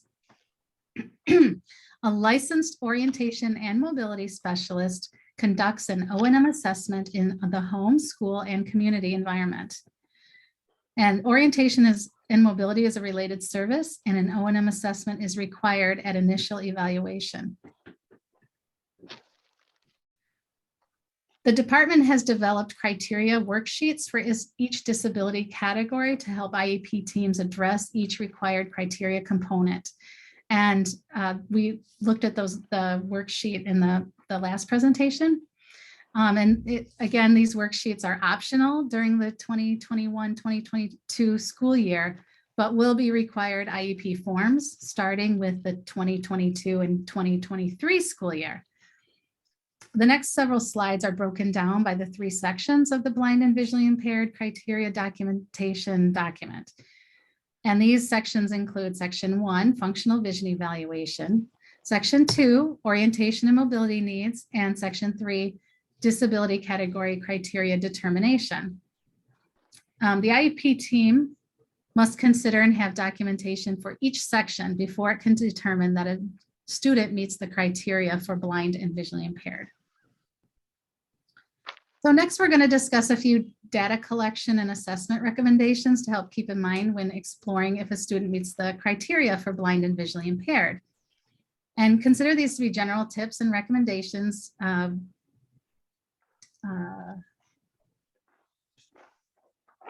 So slide 40, regardless of any disability category, the IEP team may be exploring during an evaluation. One recommendation is to develop educationally relevant questions that focus on getting better understanding of the student's present levels of academic and functional performance. So you have to remember, we want to identify students' strengths, needs, and barriers to learning, and not just identify a disability category. So when collecting information through the evaluation, the IEP team is identifying student needs within the context of the impact this may have on student access, engagement, and progress in age or grade level, general education curriculum, instruction, environments, and activities. Educationally relevant questions can be developed based on the referral and review of existing data, and can consider if the evaluation needs to answer any specific questions about the student's level of performance and functioning as it relates to academics, cognitive learning, communication, independence and self-determination, physical and health, or social and emotional learning. Just remember, a comprehensive special education evaluation does not mean the IEP team will assess and collect information on everything or all of these areas. Rather, it means that when you plan your evaluation, you plan so that the IEP team won't miss anything about the student that might be needed to determine special education eligibility, or if the student is determined eligible, to develop the content of the student's IEP. Slide 42. So on the right-hand side is a visual representation of the concept of comprehensive special education evaluation, and not assessing everything, but don't want to miss anything. So notice that the disability category criteria is the smallest circle. Consideration of disability category criteria is only one relatively small component of a comprehensive special education evaluation. The middle-sized circle is strengths and needs. The size of the circle represents its significance and importance in comparison to the disability category criteria. And finally, the biggest circle represents all areas of academic and functional skill that may be considered during an evaluation. Unless a student has complex needs, it's unlikely that all these areas will need to be explored by formally assessing or collecting additional data, but it is likely that at least in some areas, sufficient information will be identified during the review of existing data. As mentioned before, the stronger the school's equitable multi-level system of support, the more likely there is existing information about the student's skill and needs already. So on the left-hand side is a table, and it provides an example of one of the many ways to organize a team's thinking around the types of assessment and data collection activities that can be used to compile or collect information as part of a comprehensive special education evaluation. RIOT or ISIL is a versatile tool and used across the country. RIOT stands for Review, interview, observation, test. ISIL stands for instruction, curriculum, environment, and learner. And the RIOTS ISIL matrix can help teams avoid drawing conclusions from just one or a few sources of information or assessment when pulling together information about the student. Pulling information from just one source increases bias in interpreting and analyzing information. And in addition, the Individuals with Disabilities Education Act requires that a special education evaluation not use any single measure of assessment as the sole criterion for determining whether a child is a child with a disability and for determining appropriate educational program for the child. The framework can also help IEP teams to consider the full range of possible explanations for the student's academic and behavioral needs.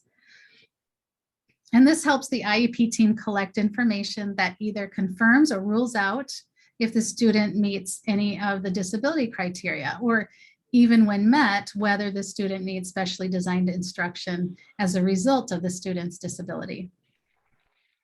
And another benefit of using the RIOT ISIL framework is that it can assist IEP teams to avoid assuming that student learning problems exist primarily in the learner and avoid underestimating the degree to which teacher instructional strategies or curricular demands and environmental influence impact the student's academic or functional performance.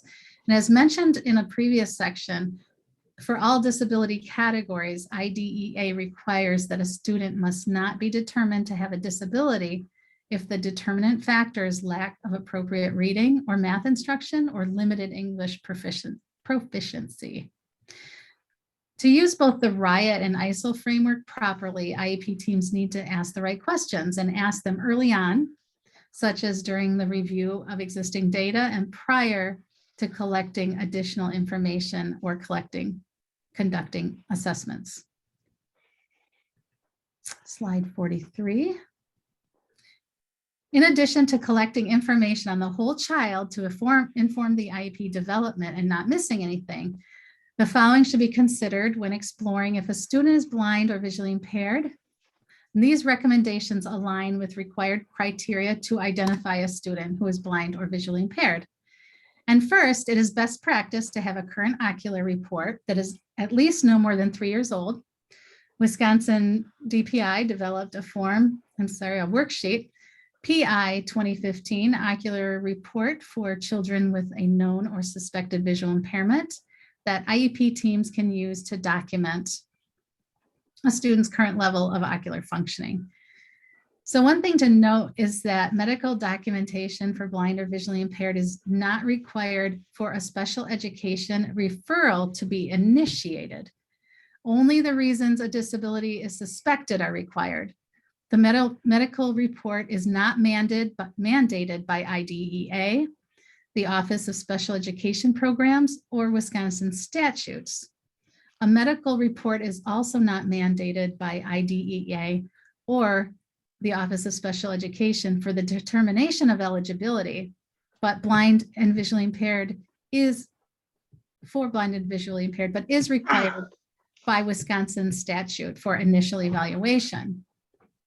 So therefore, and this is important, since Wisconsin exceeds federal regulations related to required documentation to determine whether a student meets the criteria for blind and visually impaired, this is done at public expense, meaning the local education agency or LEA or school district must pay for the medical exam, including covering any cost for transportation needed for a medical exam.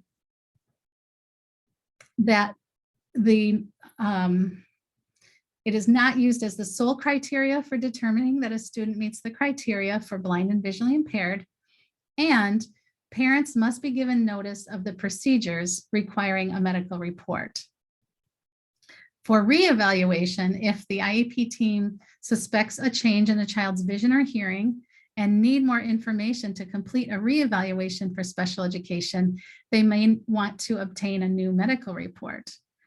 Upon reevaluation, a child who met initial identification criteria and continues to demonstrate a need for special education under PI 1135, including specially designed instruction, is a child with a disability under this section. Blind and visually impaired, a student who previously met criteria under the disability category of blind and visually impaired is not required to meet initial identification criteria upon reevaluation.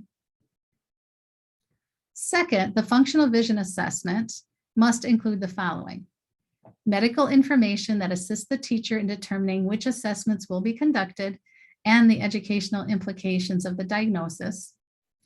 The ocular exam should have been conducted within the last 3 years in order to assure assessment is indicative of the student's current functioning in all educational environments.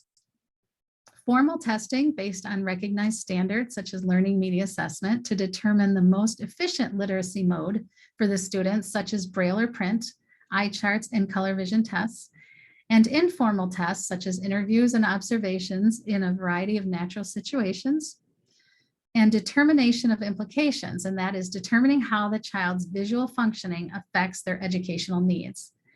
Implications should include learning media, including reading and writing modes and expanded core curriculum specific for the child with visual impairments in the general curriculum and educational environments. Third, the learning media assessment can assist in determining the most appropriate learning media for the child, including the need for Braille instruction. Please note the Braille provision in IDEA states, in the case of a child who is blind or visually impaired, the IEP team must provide for instruction in Braille and the use of Braille unless the IEP team determines after an evaluation of the child's reading and writing skills needs an appropriate reading and writing media, including an evaluation of the child's future needs for instruction in Braille or the use of Braille, that instruction in Braille or the use of Braille is not appropriate for the child. Fourth, the expanded core curriculum, or the ECC, can greatly assist IEP teams in determining a student's present levels of performance. And in order to receive an appropriate education under Part B, it is generally understood that students who are blind or visually impaired must be provided appropriate instruction in a variety of subjects, including language arts, composition, and science and math. However, in order to be educated in these subject areas effectively, blind and visually impaired students must be taught the necessary skills to enable them to learn to read and use other appropriate technology to obtain access to information. The ECC consists of the following 9 areas: compensatory skills, including communication modes, orientation mobility, social interaction skills, independent living skills, rec and leisure, career and vocational education, assistive technology, sensory efficiency skills, and self-determination. And more information about these assessments can be found on Wisconsin's DPI Blind and Visually Impaired webpage. Learning Objective 5. On slide 44, one of the last topics covered today will be documenting blind and visually impaired to clearly show how a student meets the criteria outlined in PI 11, Wisconsin state rule.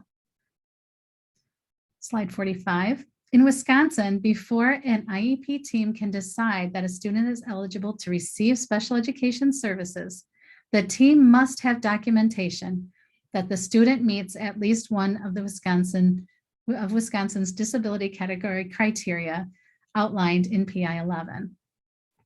The department has developed criteria worksheets for each disability category to help IEP teams address each required criteria component. Again, these worksheets are optional during this year, but will be required IEP forms starting next year. The criteria in each section of the IEP forms that will be required in 2022 and 23 align with the exact language in PI 11 for each of Wisconsin's disability category criteria. Slide 47. In addition to general formatting and restructuring, so this documentation will flow more naturally along with the requirements outlined for all the disability categories in PI 11.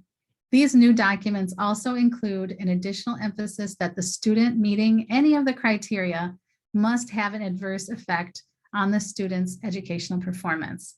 That is, IEP teams must not only document that a student meets any of the criteria, but also documented that the delay or difference adversely affects the student's educational, social, and emotional. Determining that there must be an educational impact on the student is a requirement in both state rule and federal special education regulations for a student to be identified as having a disability resulting in a need for special education.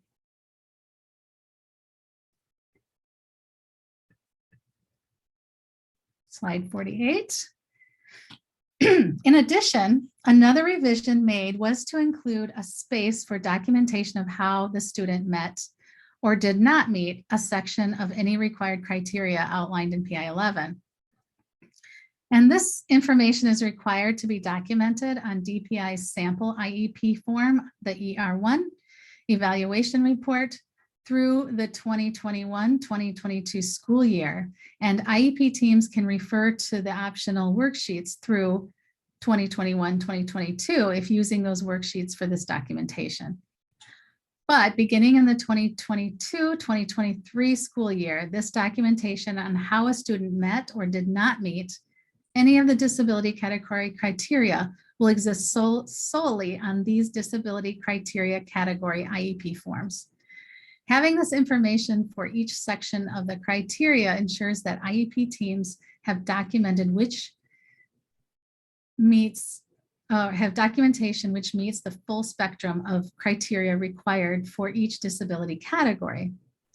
And Wisconsin DPI encourages IEP teams to not duplicate information found elsewhere in the evaluation report. The intention of this prompt was a way to provide a short, concise, parent-friendly summary on the disability category criteria form of how an individual student meets the specific category components for a disability category considered by the IEP team during the comprehensive special education evaluation. Slide 49.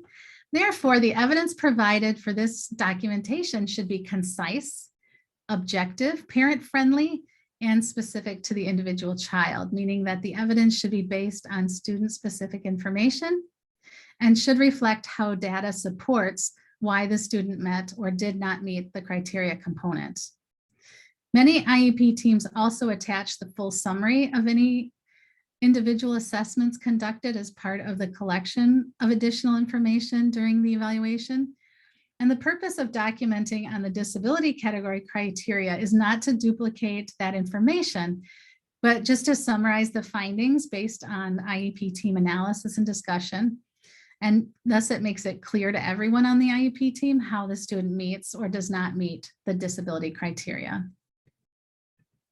Slide 50. Finally, we're going to review some resources and next steps that will assist you in conducting a special education evaluation, including identify if a student meets the criteria for blind and visually impaired.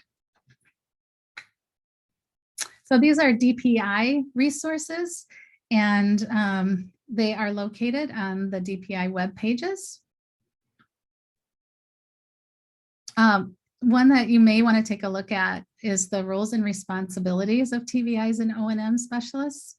That's something that if you're a TVI or O&M and you've not taken a look at that and maybe shown that to administration, then that might be something that can help them to understand your role better.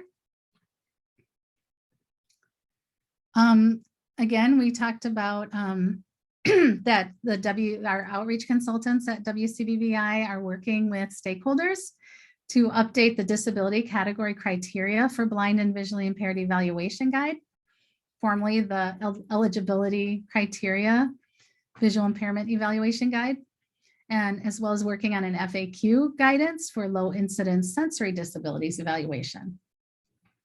So again, go to our website and check out events that are happening at WCBVI and visit the webpage, excuse me, event calendar for the Wisconsin Educational Services Program for the Deaf and Hard of Hearing. And then join our email list for the Wisconsin Center for the Blind and Visually Impaired. And you can get regular updates through the Collaborative Supports email list, and it sends information to those who teach or provide support to students with IEPs or to their families or educators. Again, OSEP policy letters, things to take a look at, and some position papers that we find really helpful to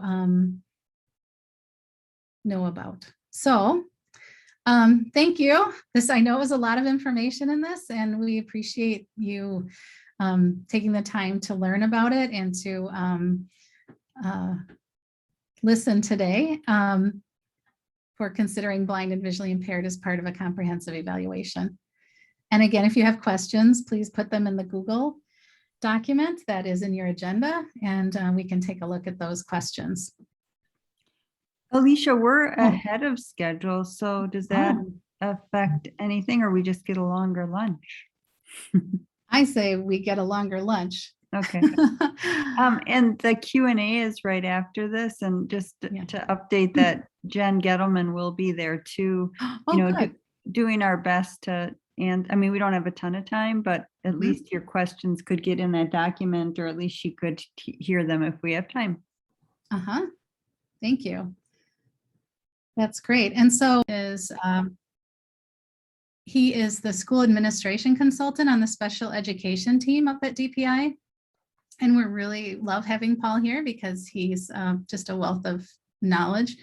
And since we have him here and also Jen Gettleman, the deafblind consultant, we're going to start with questions that were addressed specifically, like topics that they are going to address. And then after that, we'll start going through other questions. But we'll start with those two, and then and whatever we don't get to today, this will be a document that we'll be working on, and we'll answer the questions and make sure everybody gets a copy of it. So I will read the question, and then we'll give the answer.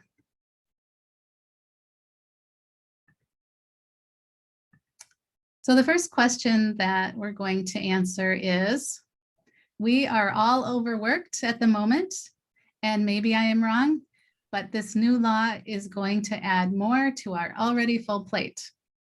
Do we foresee how many new students will be added with this new law? And Paul was going to address that question. Yeah, well, good afternoon, everybody. I'm happy to be here with you. I look a little silly on my camera, I think, because I've got these bright windows behind me, and also I'm working in person at DPI these days, so I have to wear my mask, even though nobody else is here in this great big building. But yeah, I mean, I can tell you that the rule change was implemented not to create more work for all you guys out there in the field, and we know that there's a lot of work to do these days, and it's particularly difficult given the ongoing situation with the pandemic and just budget cuts and all that stuff that we've always had to deal with. But the intent of the rule change was to bring us into alignment with the federal requirements, and there's just a basic a tenant in IDEA special education law that says that we can't have more restrictive requirements than what's available in IDEA. So we had to take a look at that language very seriously based on some complaints we've had in recent years where people were pointing out that our criteria did appear to be more restrictive, and to the best of our ability in interpreting the law and consulting with our federal partners, we had to agree with that. And so we had to make some changes there to eliminate some of those more restrictive requirements. I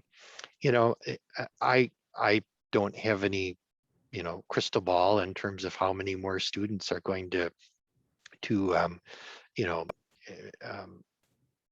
be referred as a result of this for evaluation under the blind or visually impaired criteria. It could be a few more, but I'm not entirely sure that it's going to result in more students being found eligible, because we still have the core tenet of having to have that visual impairment that affects the student's academic or their educational performance. And we also still have to have a need for special education. So. Yeah. All right. Thank you, Paul. The second question we have is, what if we have a parent who will not give permission to transport to the eye doctor, keeps their student home if we have an appointment set, or denies to give consent for us to communicate with them, go to the eye exam with them? I'm assuming that we would have to mark no in section 1 under medical records reviewed. Yes, I think that's correct. And when you're in that situation, you've got a couple of paths forward. One would, the first thing is that you or your special education director need to get together with that parent and talk about what that means for them not to be cooperating in obtaining the medical information you need from that optometrist or ophthalmologist in order to complete the evaluation. Ultimately, if they're just not going to cooperate in that, that probably means that that student is going to be found not eligible. You'd have to close out the evaluation based on the information you had, which at that point would be incomplete, and you wouldn't be able to determine eligibility. The fact that the parent is not cooperating and making the student available for that visit with the doctor does give you some time, because there's an exception to the 60-day timeline for when the parent refuses to make the child available for the assessments that you need to conduct. You can essentially go beyond the 60-day timeline. That should give you some time to have further discussions with the parent about why that's important. I suspect that the Wisconsin Special Education Mediation System might have a neutral party available to assist in that situation if you felt that a mediator would be helpful in kind of trying to bring the parent around to see the importance of getting that information. Okay, do we have, excuse me, Jen Gettleman with us? Yes, I am Oh, here. we have a question for you, Jen. Yes. What do you recommend we do with the students who have always been deafblind but eligible under VI? Do we wait for reevaluation time to determine them eligible as deafblind? So there really isn't a set timeline for adding a child as being deafblind as their primary disability or their secondary disability. My suggestion would just really be that the IEP team looks at whether or not the student's needs are being met with the current label, or if they could be met differently with meeting those criteria for deafblind. If the team feels everything's going well and it's things are being met, there's no need to do a reevaluation right away. It would probably be a really good idea to have a conversation with the parents. Many of the parents have been waiting for this disability category to be part of law, and so many of them are excited to be able to have their child identified correctly. So I would suggest just having that conversation with parents and seeing, is the team good with what they have right now, and it's okay to wait till the next reevaluation? Do they want to kind of look at doing a reevaluation sooner?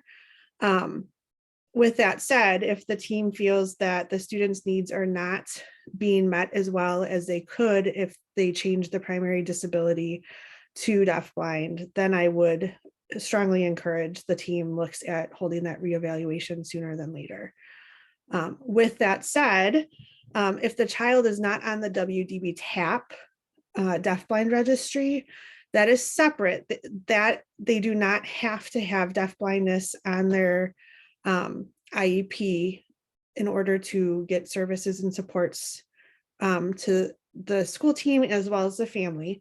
I would recommend just reaching out, and if you don't know if that child is on our registry, I'm happy to help you figure that out, or I'm happy to help you send you the information to put that child on the registry. And really that just gives the family as well as the school team different support. So there's training opportunities, there's a lending library. We have lots of fun events happening for families right now virtually.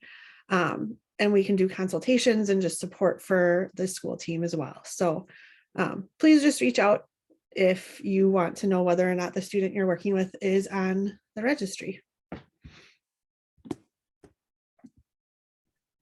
Okay, thanks, Jen. I think we had another question for you.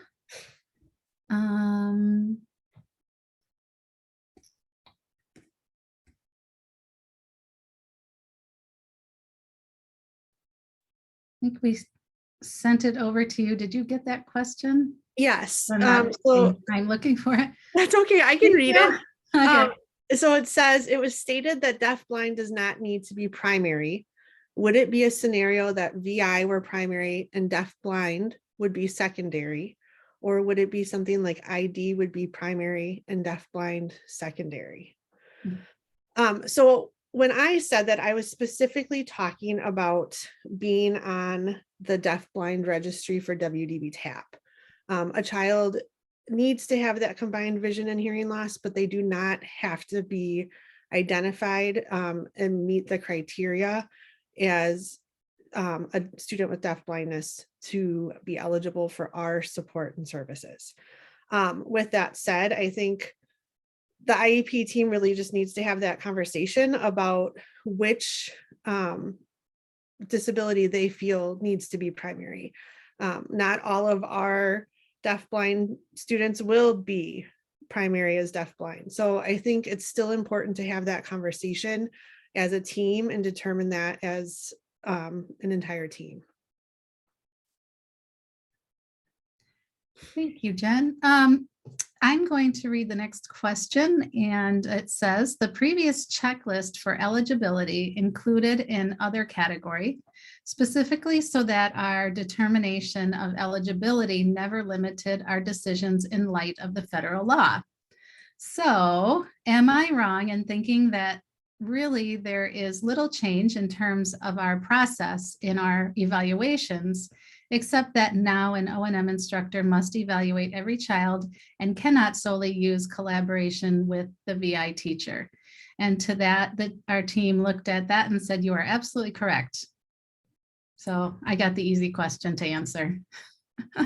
That's absolutely right. No, that's kind of the big change there. So the hope was in removing those, the medical checklist.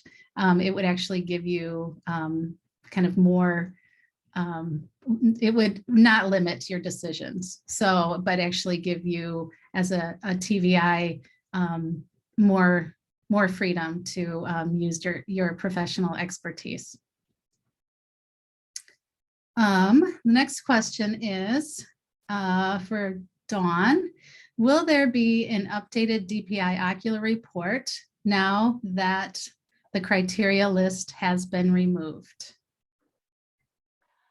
All right, so definitely the worksheet or the disability category criteria worksheet is updated, and that link is in your agenda document.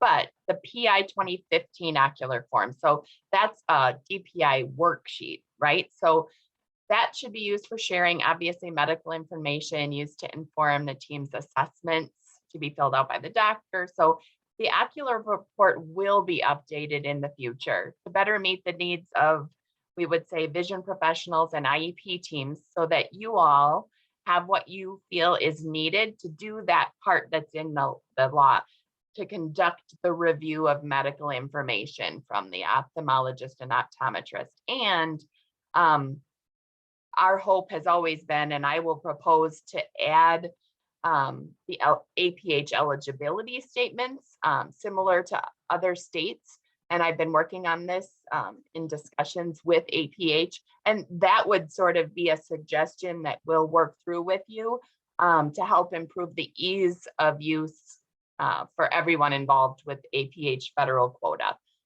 So we will be asking for your input. Be ready. Thank you. Okay, and then our next question is, what is DPI doing to recruit TVIs and O&M instructors? We are overwhelmed with referrals now, and having to do an O&M eval with every referral makes us even more shorthanded. What if the district does not have an O&M specialist to complete an evaluation? I believe Megan Friedel and Kay Rohde were going to address this question. Yes. Kay, I think you're still muted. Sorry, I was letting people in, so I was Oh. a little off. Okay, sorry about that. So the first kind of exciting news for us is that the Superintendent's Advisory Council for students who are blind and visually impaired is addressing this with a task force. And the council chair, Julie Hateman, is organizing that. I think she has a couple people already started with her. And so they will be looking at that because we know that it's a concern.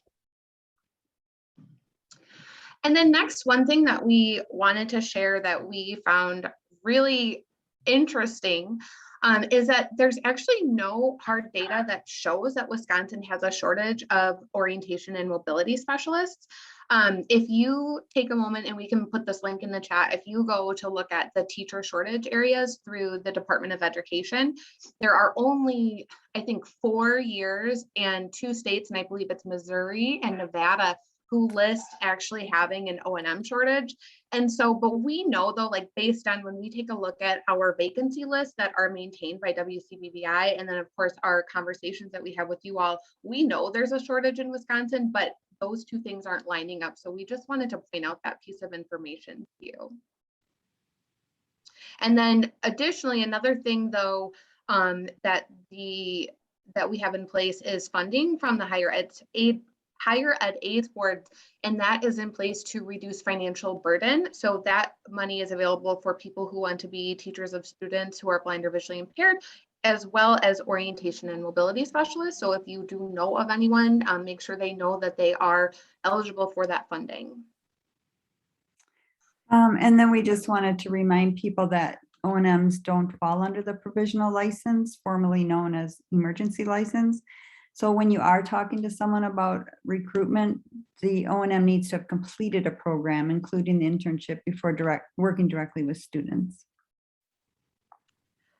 And then finally, we wanted to touch on the actual evaluation or assessment piece for orientation and mobility specialists. And we just wanted to let everyone know that when you complete a comprehensive evaluation and you're doing your assessment as a part of that, so the department does not dictate which assessment tools that you may use for your assessment. So you might create and utilize a tool that will assist you in how you proceed in your evaluations and assessments. And so again, we are not able to promote the use of one tool over another. And we also want to point out, and so what we're seeing is that like your tool that you use for your part of the evaluation, maybe it's a checklist, maybe you're going to use the New Mexico inventory, but your assessment depends on what you decide as a professional, that whatever you feel is appropriate to complete that determination. And so we just want to point out that any tools that you create or that you may use that are readily available, if you're using them in the context of an evaluation, they cannot be referred to as a screening tool. And that comes from IDA that says screening for instructional purposes is not an evaluation. And then we could give you that link to the statute as well, but that's where we have to work from. Yeah, is that it, Megan? Yes. And then Dawn has a small section. Mm-hmm. So the question asks, will outreach be completing O&M evaluations to meet this expectation due to the shortage of O&M specialists in our state? So the answer is that outreach cannot, so that the answer is essentially no. So here's why. There's a bulletin from DPI called the 11.01 bulletin, and maybe someone can pop that in the chat. So the WCBVI outreach team offers its services to Wisconsin stakeholders through the consultative model. And so members of our outreach team do not evaluate students to determine eligibility for special education and are not required members of the IEP team. So that's actually already in state law. When we receive requests though from admins or families or TVIs, someone requesting an evaluation, we immediately communicate with the LEAs because they will be providing the direct service, know the families and students best. We link with them and share with them what we can do through an outreach service request, which is training and support collaboratively, like conducting supportive consultative work together while the TVI and O&M statewide are conducting the assessment. So our reports, you probably see them if you've worked with us, that they say in conjunction with. And so we're considered a training model or a consultative model.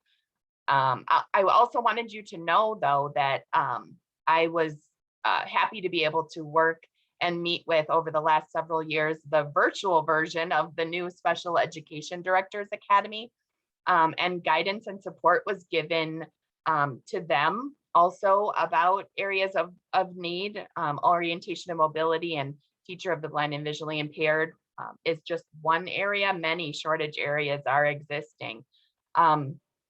And so what they are reporting is that they're working together with some of their, what I would call mentor LEAs and WCAS representatives. Lisa Misko, I pointed out that she's worked very hard to build the team at CISA 8. Others in CISAs and agencies and school districts around the state have also been working to build their VI team. So I definitely guided the LEAs to the Higher Ed Aids Board that was mentioned earlier, and that funding as they seek to continue building teams. Okay. The next question is, we're still on the question of O&M. Whether it is an initial or reevaluation, the O&M specialist has to do an evaluation. All right, Alicia, I'll take that question. So previously, an orientation and mobility specialist had to do an O&M assessment when you were doing your initial evaluation and then your reevaluation. But now, so there were a lot of rule changes that came with this administrative rule change. And one of them was was related to reevaluation.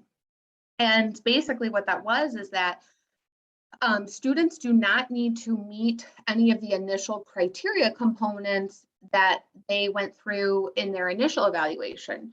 So technically, no, O&Ms do not have to do an evaluation for a reevaluation, but you still have to do your assessment for the initial piece of that.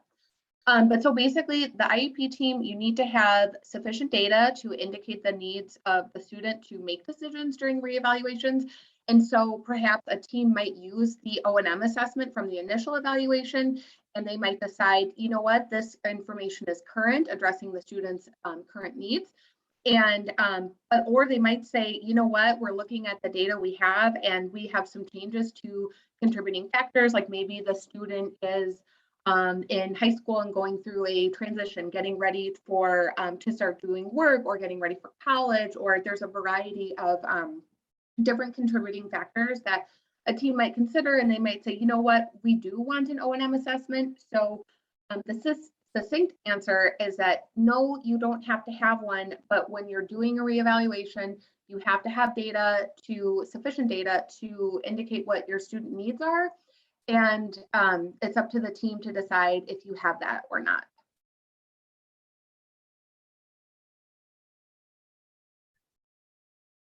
The next question asks, is an ocular report still a requirement for eligibility purposes?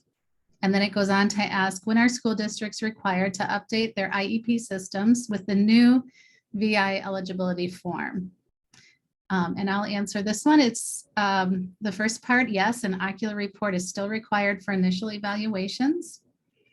And the worksheets are optional this year during the 2021-22 school year, but the new criteria became effective August 1st, 2021. And so most vendors have updated their systems with the new worksheets by now.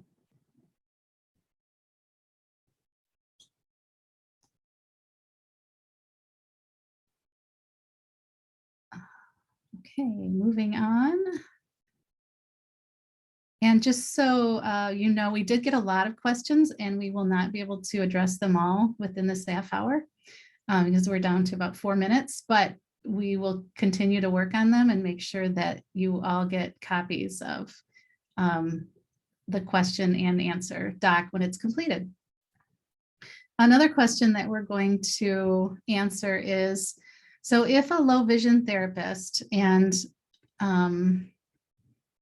okay, I'm just going to read it. If a low vision therapist who is not an ophthalmologist or optometrist and they identify a condition such as convergence insufficiency, do we need to insist the child see an optometrist or ophthalmologist? And I'm going to, I think what they mean is if they go see a low vision or a vision therapist and not a low vision therapist.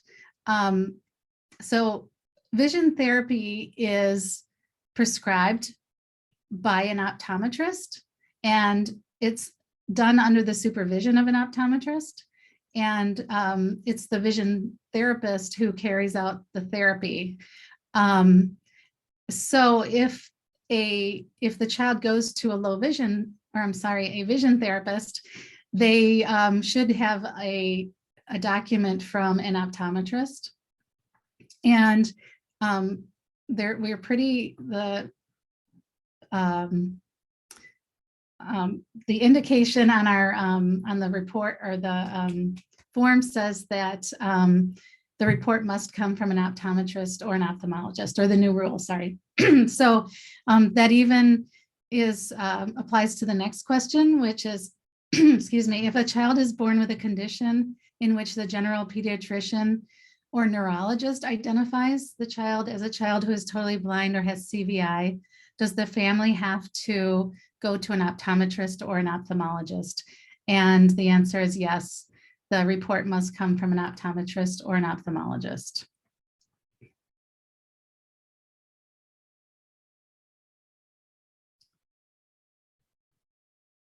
Alicia, I know we're almost done. Yeah. We did get one question in the chat. And I wonder if we should throw it in the document for now, or if you want to peek Okay. at it.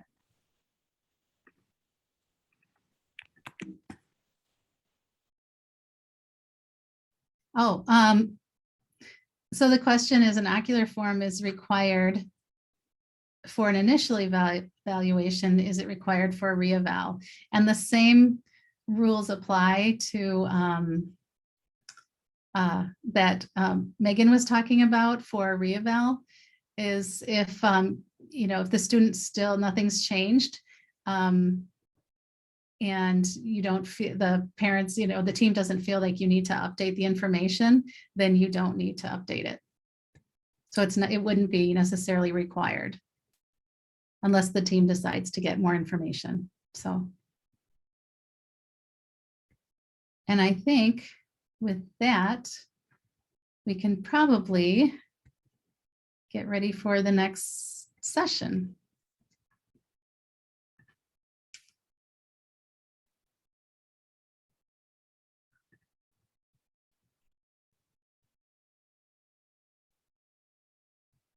So I'm going to introduce Dawn for those people who weren't here this morning, who are just attending this afternoon. Dawn Soto is our outreach director, and she is going to be discussing training and support for APH.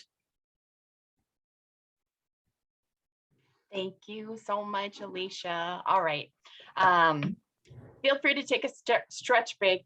You're not showing yourself, so stand up, stretch yourself, And we will see, I think I'll get you out a little early even, which will be good, or allow some time if you have additional questions. Thank you for giving some questions in advance that allowed me to sort of add them or answer them right at the end. So thanks for preloading questions. That really helps when we're giving presentations. So I am going to stop having you watch me, and I am going to share my screen.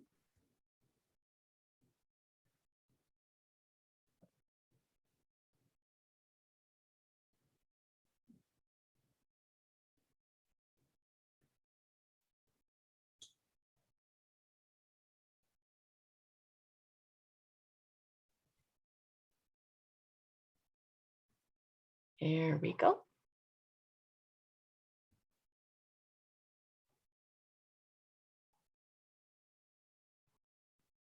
All right. So welcome to the presentation I created for you today about the American Printing House for the Blind, or APH.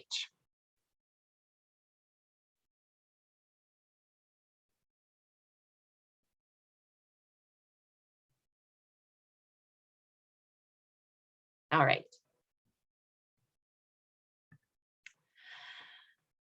So I'm going to tell you a little bit about my role as an ex officio trustee for APH in Wisconsin. You maybe heard that before, but maybe you haven't.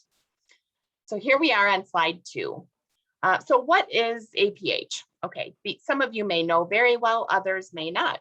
Besides the name that is printed on literally all of the learning materials and boxes, which likely surround you in your offices and classrooms, I remember, APH is literally a federal act, which was enacted by the 45th Congress of the United States in 1879.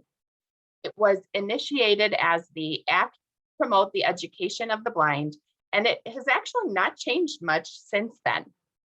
There are a few links here on slide 2, which highlight this congressional act and also demonstrate and share the timeline and progression of legislation, which has sought to improve access and services for the blind.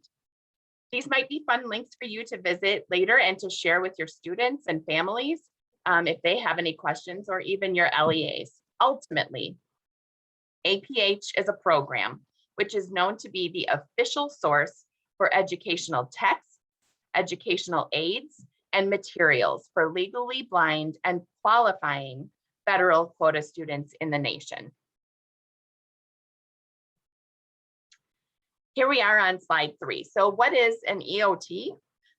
So an ex officio trustee, or EOT, is an education official who is designated to manage the APH federal quota program in a state and must attend the APH annual meeting every October.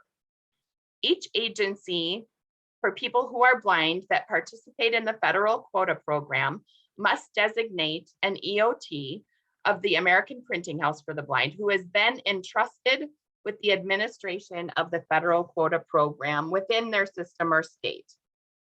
So every state has multiple APH accounts, and in Wisconsin, I manage the statewide and private and homeschool accounts for children 0 through 21 years under the Department of Public Instruction. Our EOT for the Wisconsin School for the Blind and Visually Impaired, or WCBVI, is Dan Wenzel. Dan is our WCBVI Center Director. Did you know that only my signature and Dr. Tony Evers' signature at the time was on the first APH EOT forms that I did submit for my new role as EOT in Wisconsin back in 2017? I really take this role quite seriously and have worked hard through my training to learn from my EOT mentor team. All orders for materials to be purchased with federal quota funds must be directed through the EOT, and each federal quota order must carry the trustee's approval, as the trustee for their state and each account bears that responsibility for the manner in which these monies are used, including reporting, or should an audit or another checking of basically my practice and procedure occur. So I'm literally the one at the helm of the APH ship statewide. Obviously, will help answer your questions and search for answers when I don't know. I'm representing your students and you.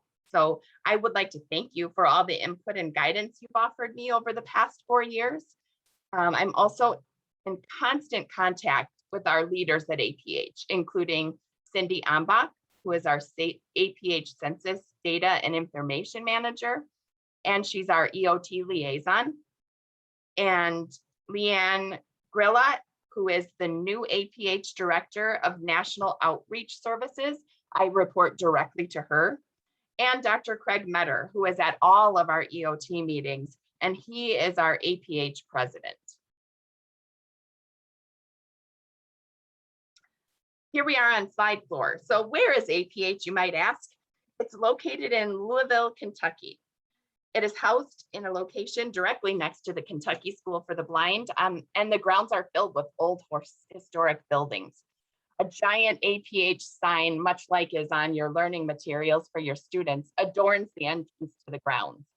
As a TBI for almost 20 years in Wisconsin, I wanted hands-on experiences in that APH building so badly, including a tour of the infamous APH Historical Museum. For instance, did you know that Stevie Wonder's piano is there? He played this piano when he was a student at the Michigan School for the Blind so many years ago.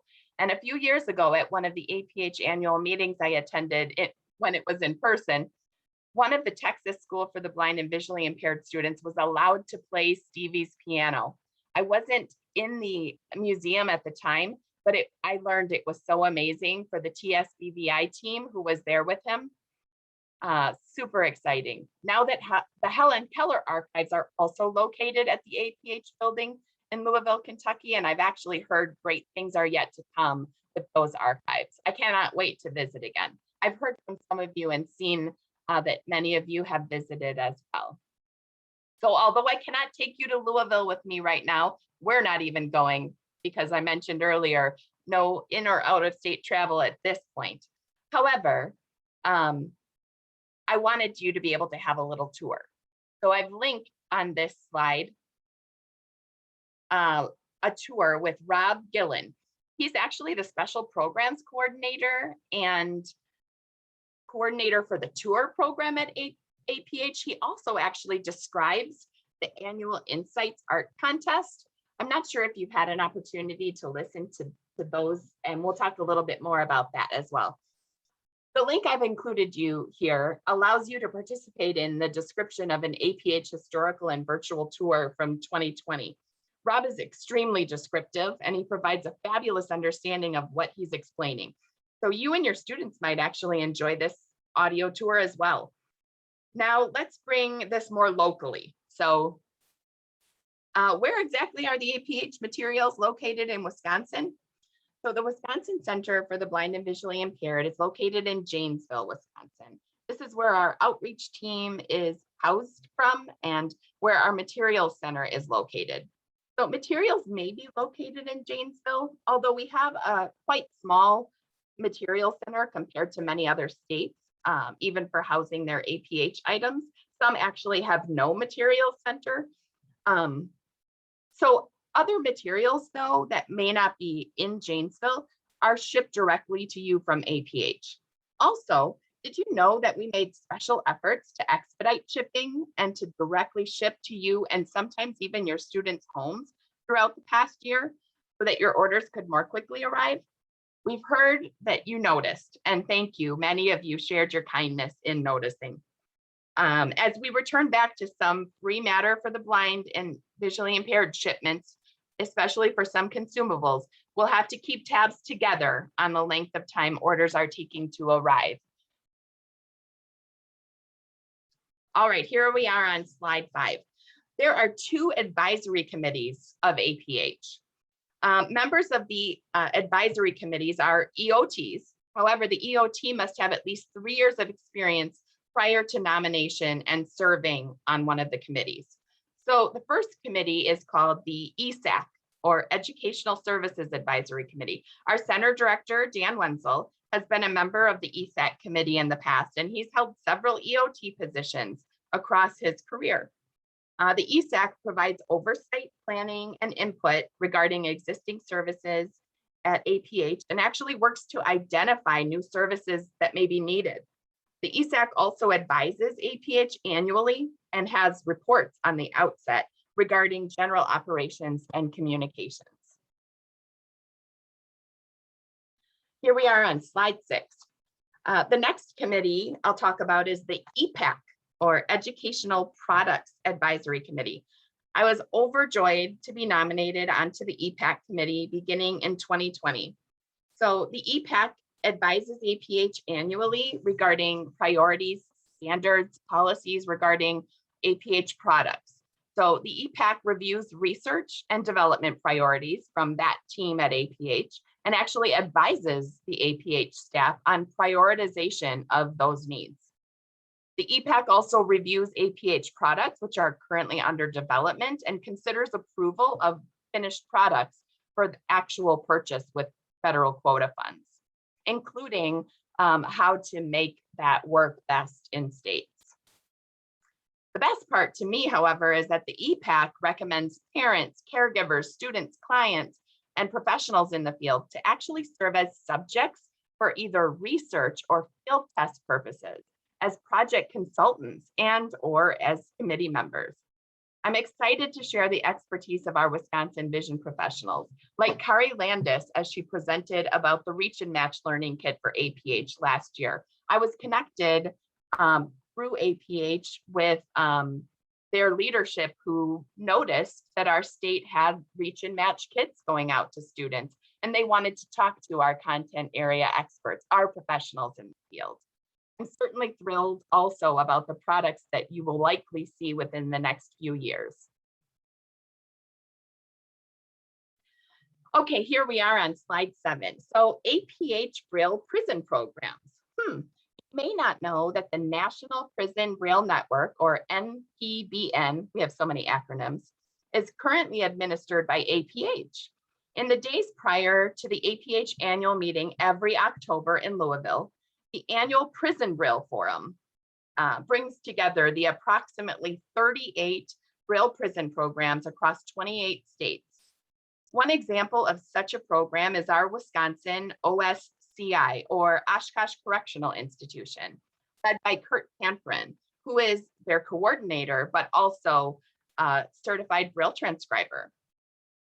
Wisconsin Braille Incorporated, and I linked to their website, collaborates with the OSCI for their special book project each year. And OSCI is also one of the top Braille prison programs in the nation, and they are right here in our state. You will want to click the links at the bottom here, and including the bottom link, which is the free books for students and libraries in Wisconsin. This is the special book project through Wisconsin Braille and the collaboration that they share with the Oshkosh Correctional Institute Braille Prison Program. A huge thank you to both of them. Here we are on slide 8. Did you know that there is an APH Insights Art Contest for children and adults who are blind? I hope that you do. If you don't, you do now. So for almost 30 years, APH has hosted the Insights Art Competition. It is an international art contest open to artists of all ages with vision loss. Every spring, the Insights Art Program prepares to receive approximately 300 to 500 art and craft submissions.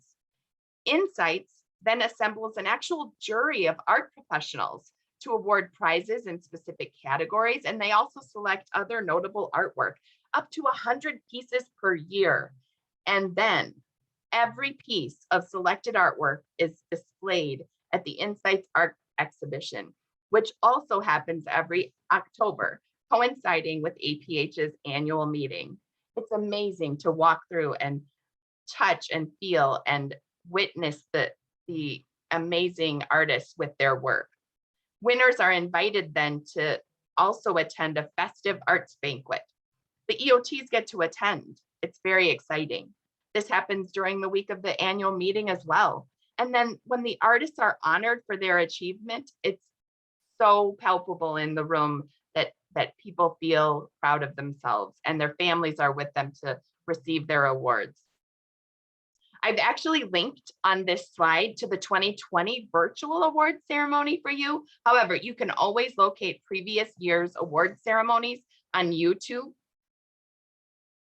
When you actually have your students participate, and if they were to travel to APH for the Insights Art Award presentation, you actually might not know that I've had the opportunity to meet those Wisconsin students and their families. Every EOT proudly connects with the students and families from their states. It's a true honor actually for me to represent Wisconsin, to meet your students there. So please have them participate in this amazing contest. Trust me, you'll want to also click the final link on this slide titled Visit the Virtual Exhibits, where you'll be able to read some of the most well-narrated descriptions of the artwork that I've ever heard. These would be fantastic descriptions to share with your students so that they can read about and hear the artwork descriptions for themselves as they contemplate the art they might create to enter the contest themselves.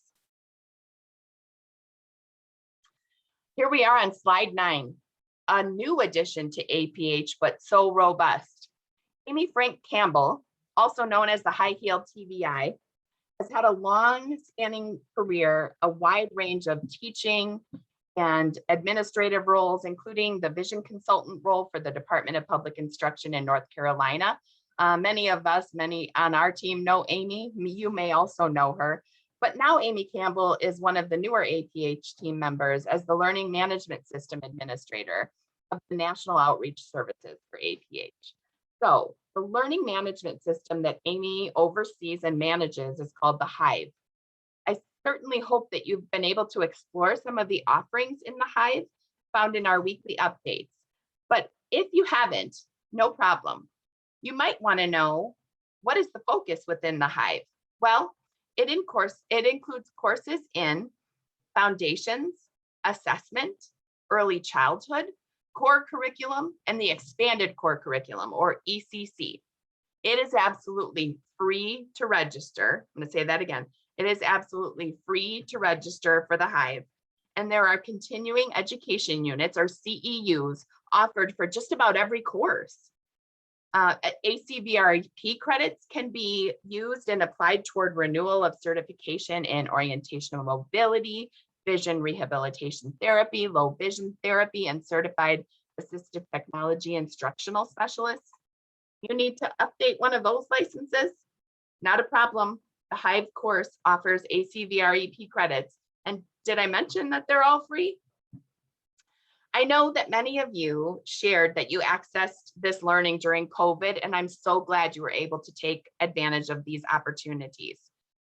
To be eligible for a certificate of completion, I thought I'd share just a little with you so you know what to expect. You must watch the course videos, pass the final assessment with 80% accuracy, submit the follow-up activity for approval, and complete a satisfaction survey. Once you have completed those steps successfully, you'll actually be able to access the certificate of completion. Did I mention they're free? And they're growing by leaps and bounds. All right, so at my last EOT meeting, Amy, the High Heel TVI, reported the number of Hive registrants by state. So as one of the EOTs for Wisconsin, I'm sure Dan would agree, Dan and I want our state to be #1 for Hive registrants across the nation. So please, please register for this amazing digital learning platform and encourage your families, colleagues, relatives of the students you teach to sign up for this robust and free ongoing learning. It's all in one place in the Hive. The final link on this slide, slide 9, is actually an audio and video descriptive walkthrough of the Hive. So take a listen, should you want to learn more before registering. I remember being a busy itinerant TVI, so perhaps you can even add that to the audio cue for your listening during your travels. Why not register and request that your families register? I could see people having taking courses with their families and students. For example, independent living skills offerings, and you could connect further on ways to build skills with your students in their homes. What a great way to use the Hive with your students and families. Here we are on slide 10. So the WCBVI Outreach AIM Center. AIM Center, what's that? All right.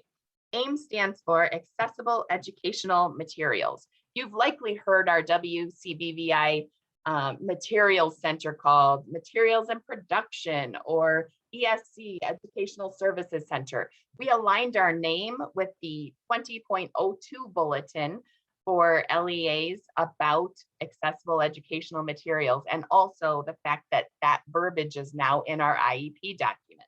So typically, our outreach center under myself, Marilyn Connolly, our Braille transcribers, Julie Sperwer is one of our amazing part-time assistants. So we basically are the team of the AIM Center. So that's a little bit about who we are. And it's really a small material center. So if you've wondered which products, though, are available to your students who are formally registered in the APH federal quota, feel free to browse the link on this slide to the 2021-22 APH product catalog. There are thousands of materials. Now you may be wondering, well, that's great, but how do I formally request these materials? So I've linked the two forms we use most in the AIM Center for you on this slide. The APH consumables form and the APH capital equipment form. Please bear with us because these are largely still through mail and fax, but we're always working on continuous improvement, and you might see some digital options for these soon. So what is an APH consumable? Tell me more. Well, I would need to list thousands of materials to really tell you which things are consumables. So think about it like this.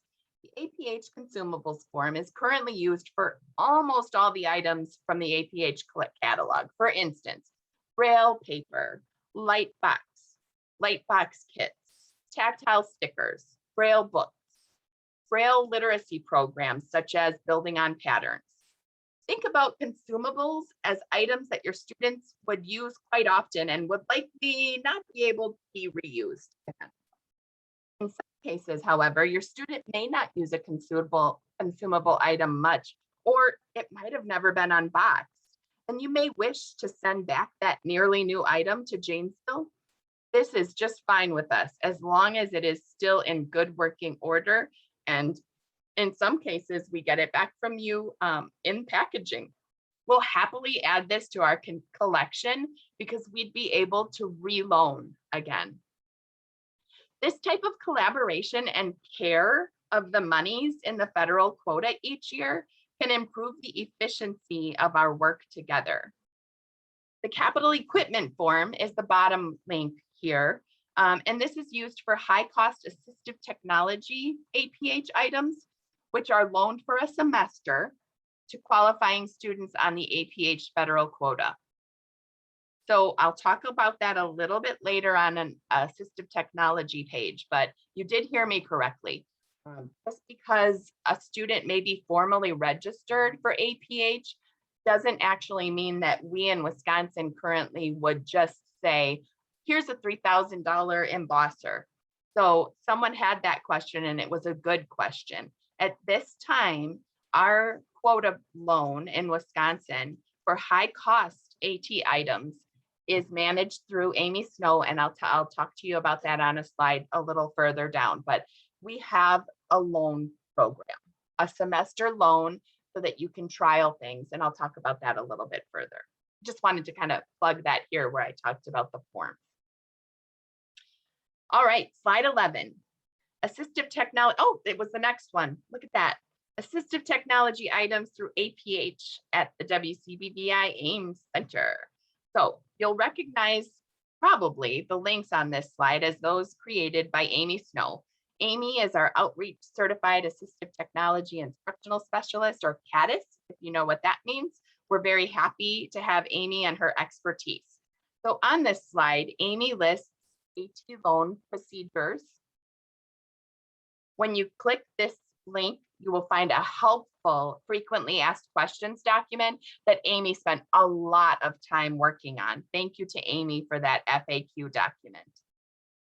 Her robust AT resources site, and actually the links to the the AT loan inventory items.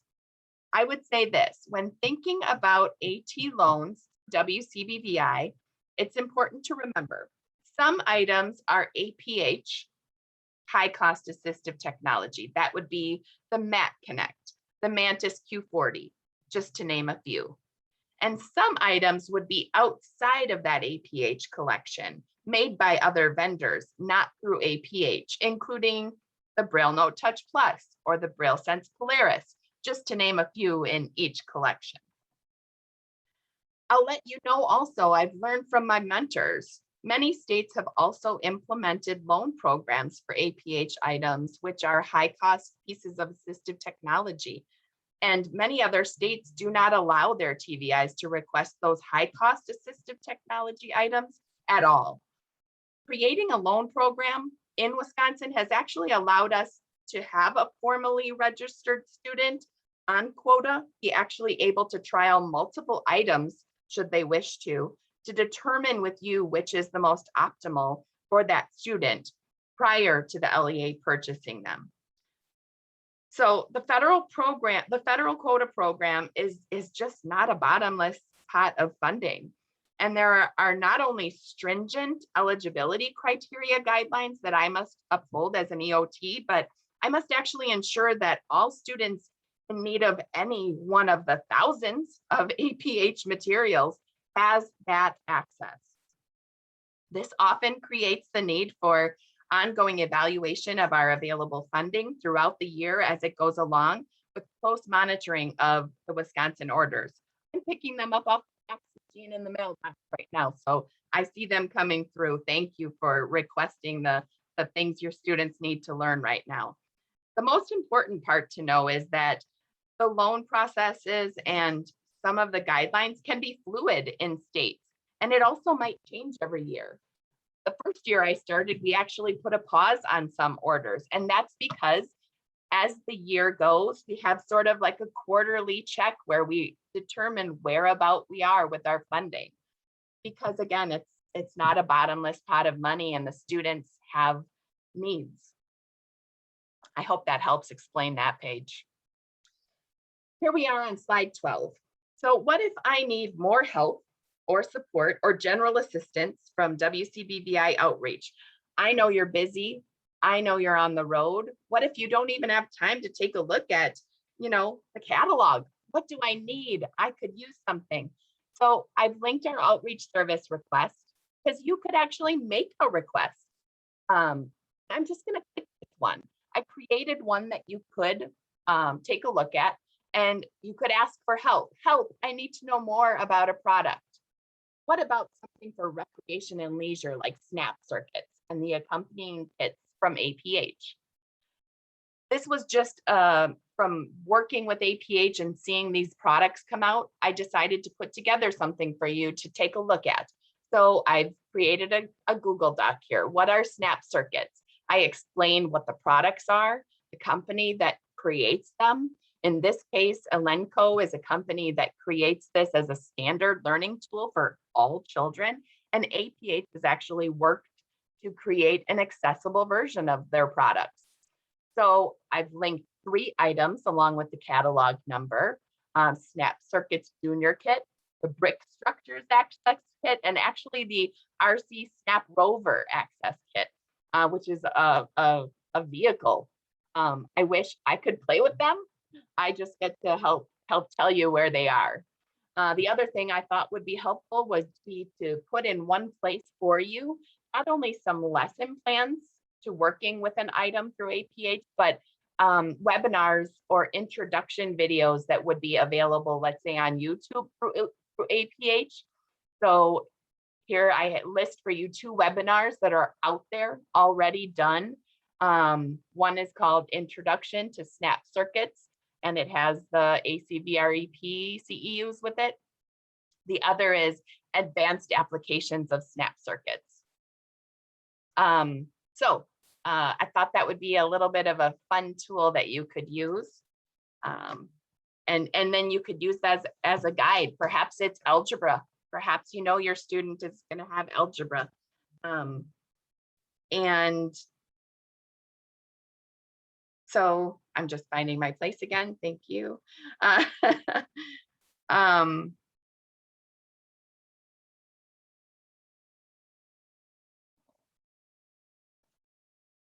got it. Here I am. Okay, good example. So your student will be taking Algebra 1 next year. So don't wait to submit an OSR for some research about the available products. And something like this that I just shared with you could be created, designed specifically for algebra. There are many tools from APH that help support students across core content areas as well. And so that Snap Circuit OSR like would be just one example of some of the research we could do to help you. And I'm not sure we've had the ability on our team to really work in that way to support you before. So as a TVI, I'm excited about the thought of doing a little bit of that research from our team to support you. I hope you're excited too. We're almost there. I'm on slide 13. There are likely several census registries and child count programs that you're responsible for reporting to. And I used to be confused. So I've just explained to you the APH federal quota in quite a bit of detail. More information will arrive to you and your LEA during the winter, and I'll talk a little bit more about that as we prepare for another federal quota. But take a look here, and I've added for you some exciting connections for support. So I've added a link to the Wisconsin Babies Count Registry. You've likely seen this in our WCBVI weekly update as we've shared out information about this program from the Babies Count Coordinator in Wisconsin, Colleen Kickbush. So should you have any questions, Colleen has given us the contact information, and there's a link to the flyer and the information about that registry. Thank you, Colleen, and Vision Forward. Another child count you may definitely need to know more about is the Wisconsin Deafblind Technical Assistant Project Child Count, WDB-TAP. It is Wisconsin's federally funded technical assistance and dissemination project. So WDB-TAP is a resource to families, agencies, and schools supporting infants, children, and youth ages birth to 21 with combined vision and hearing loss. You did hear Jen share a little, so thank you, Jen, about WDB-TAP.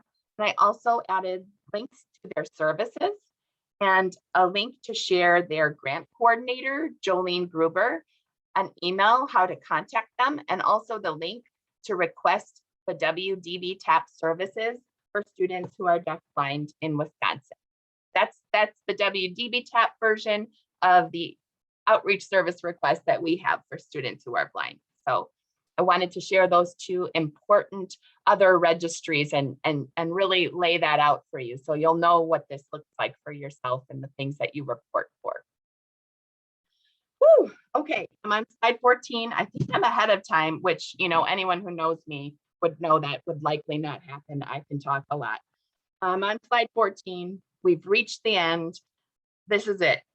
This slide is titled Coming Soon to Wisconsin. So as we work hard to assist you in preparation for another digital submission of APH federal quota data, please make sure that you're registered for our WCBVI Outreach Weekly Updates. I know we keep saying that, but literally this is the place that you will receive important messaging from us about timelines and due dates. Don't miss your due dates. Set them on your calendar with reminders. Please also keep in close contact with your LEAs and agencies, as they will actually need to designate the individuals to complete the APH federal quota census reporting as they did last year. Also, for those who received items from the registry survey that I offered, look for an email coming shortly to all of you who received an item or items from that registry survey. That will explain in more depth the next steps with the items you've either received or will be receiving in the mail. So I've gotten some really exciting calls from you and have emailed back and forth with a few of you, and so has Marilyn Connolly and Julie Serwer. So essentially, thank you for filling out the registry. And when you have next steps, the next steps will actually also include the request that you made for more training resources on those APH items. So look for that email coming to you soon to your inbox if you submitted that registry survey. So now I realize what Alicia meant about taking a drink of water, because I didn't even talk nearly as long as Alicia had to today. So I'll close with a few words from APH. For more than a century, the Act to Promote the Education of the Blind has been affecting change in the lives of Americans with visual impairments. Through the creation of unique materials distributed through a nationwide network of ex officio trustees, APH and the Act address the specific learning needs created by vision loss. It is the purpose of the Act and its federal quota program to place the most appropriate educational materials in the hands and lives of people who are blind and visually impaired, meeting criteria.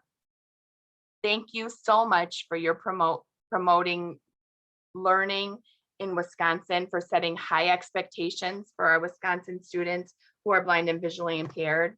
And thank you from the bottom of my heart for your time today to be with us. We appreciate you. Thanks, Dawn. So I almost clicked leave. I almost clicked the leave button. Sorry. don't leave yet. No. So do you have anything else, or is that? I think that only follow-up question was, can we place orders at any time through the year? Yes, you can. And this one we get a lot. So when a new student is referred after, so I've got a new student in March, right? But I submitted all my federal quota paperwork by like February 16th. Now what? So the EOT cannot loan an item to a student who is not formally registered. So when a new student may be referred to you after the first Monday in January, which is our reporting timeline, they would actually have to wait for the next year's census. Now, you guys have gotten really creative. You've collected the FERPA forms when you're sitting at your IEP team meetings throughout the year. Some of you send them to us. That's perfectly fine, to the APH census coordinator. And you're sort of ready for the next time when you can register students. And I can't change that. That is part of the Act. There's nothing we can do to get around it. It's taken me time to learn from other EOTs, and I've learned one thing.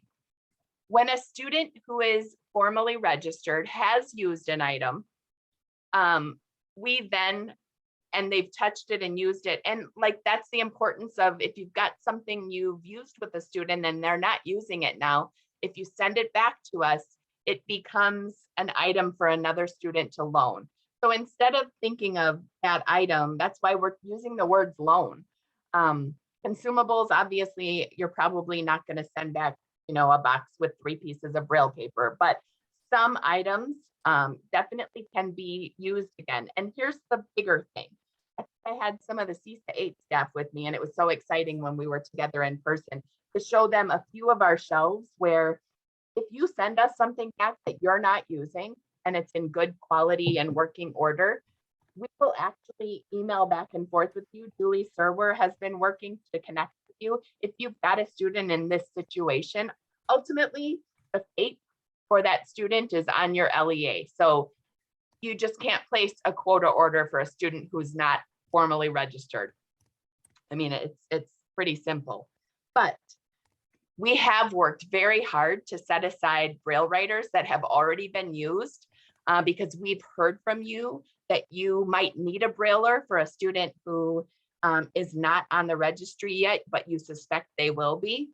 So if a student is not formally registered, they're referred in April or May, and you've missed the time to report them for that year's federal quota census, there might be some materials available that we can share with you. We've heard from you that it can be difficult to get that Braille writer for the student from the district or something, and that, we know that there can be high costs associated, but ultimately a student who's not on the formal registry, just we can't place an order in the name of a student who's not formally registered. So that's always a big one that we get each year. And I'm glad we've worked within our law to try to help you in some of those instances. So I guess if anyone does have a question outside of what I've shared, I'm happy to try to answer it or tell you that I don't know, but I'll find out. Dawn, can I ask a quick question? This Okay. is Beth's title. Just to clarify what you were just talking about. So you were talking about students coming into our service, you know, after we've already filled out our quotas. What about, is that possible to get items such as a braille writer for a student who is on our caseload because they have a progressive disorder? They're not yet on the quota. They might not be, you know, for a while yet, but we're still working on braille skills. That is the one thing that I worked hard as an EOT to build toward. So when you might send back a braille writer, and a few years ago, you guys sent back like $200,000 worth of equipment from out wherever it was.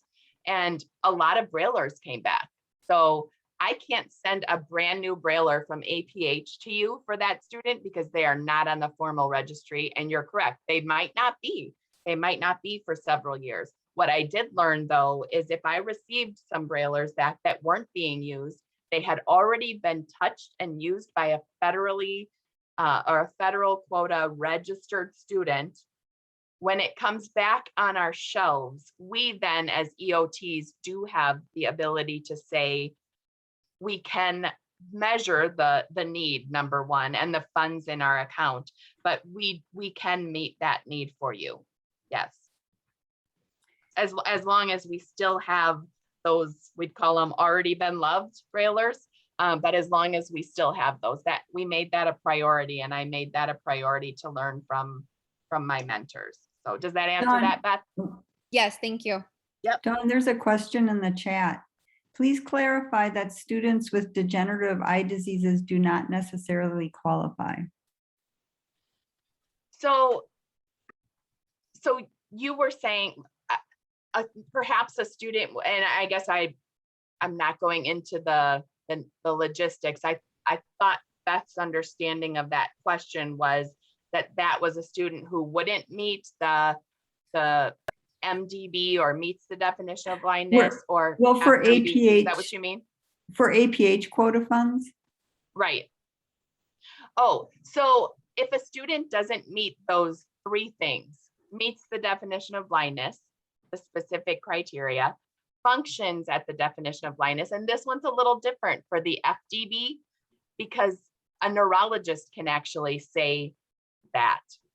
And that's separate from what you just heard this whole morning. That's why we're different, right? Or the infant and toddler eligibility statements. So if a student has a degenerative eye condition and does not meet that MDB, FDB, or infant toddler criteria, they would not qualify for quota funds. No.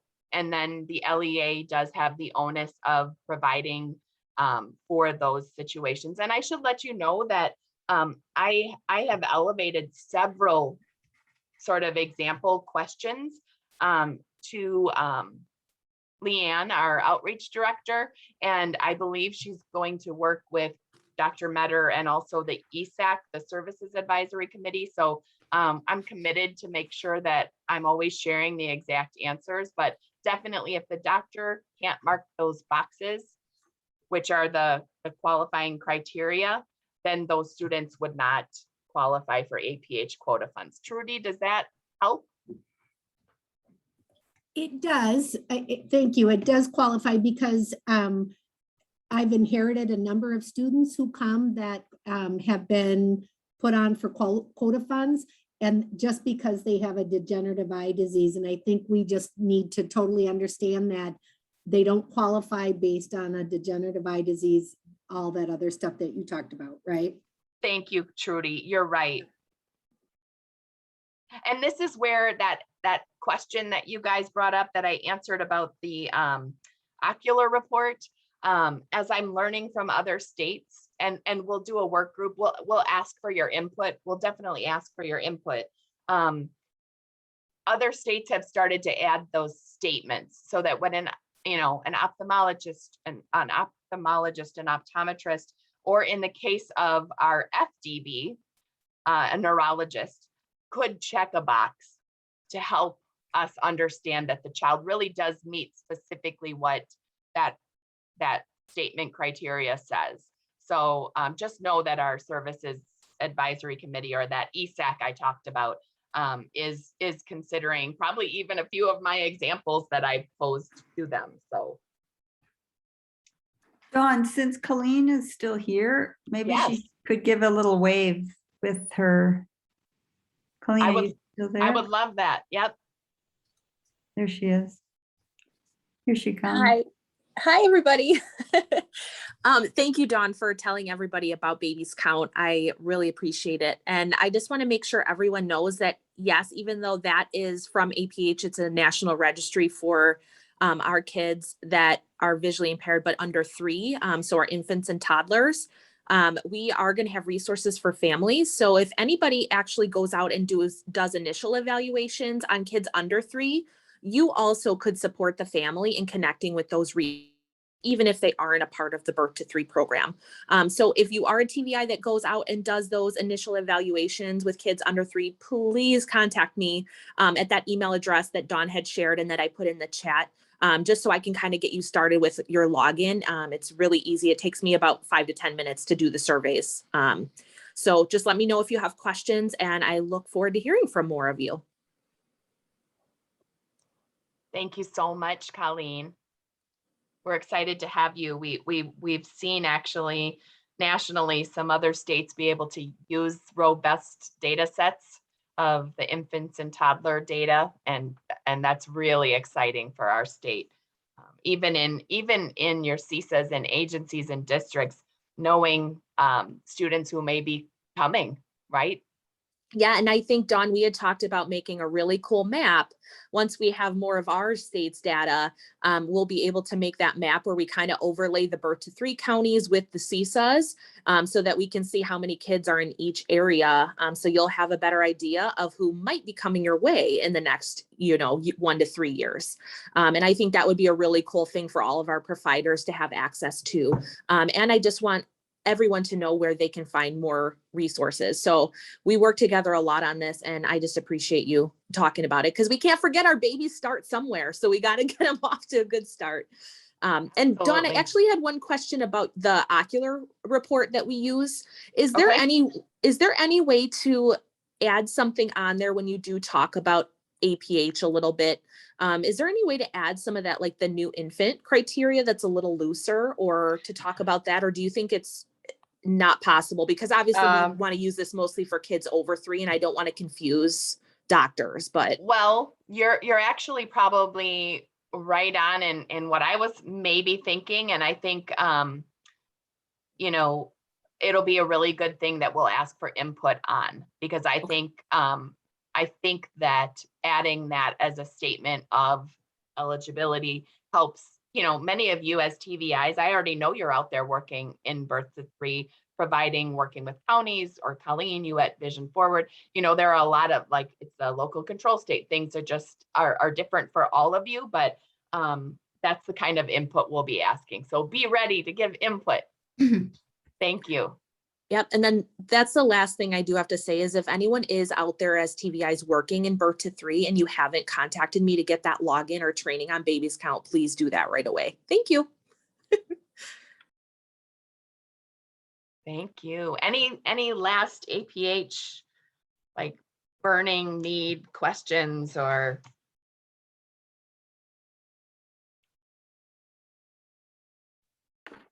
Dawn, I do have a question, actually, now that I think about it. I have some materials that my students aren't using that were consumables. And I did email asking if I could return them, but they said they should be in the same packaging I got when I received them. If I have opened them and looked through them, but they've never been used, am I still able to send them back? They're just sitting in my closet, so I don't want to.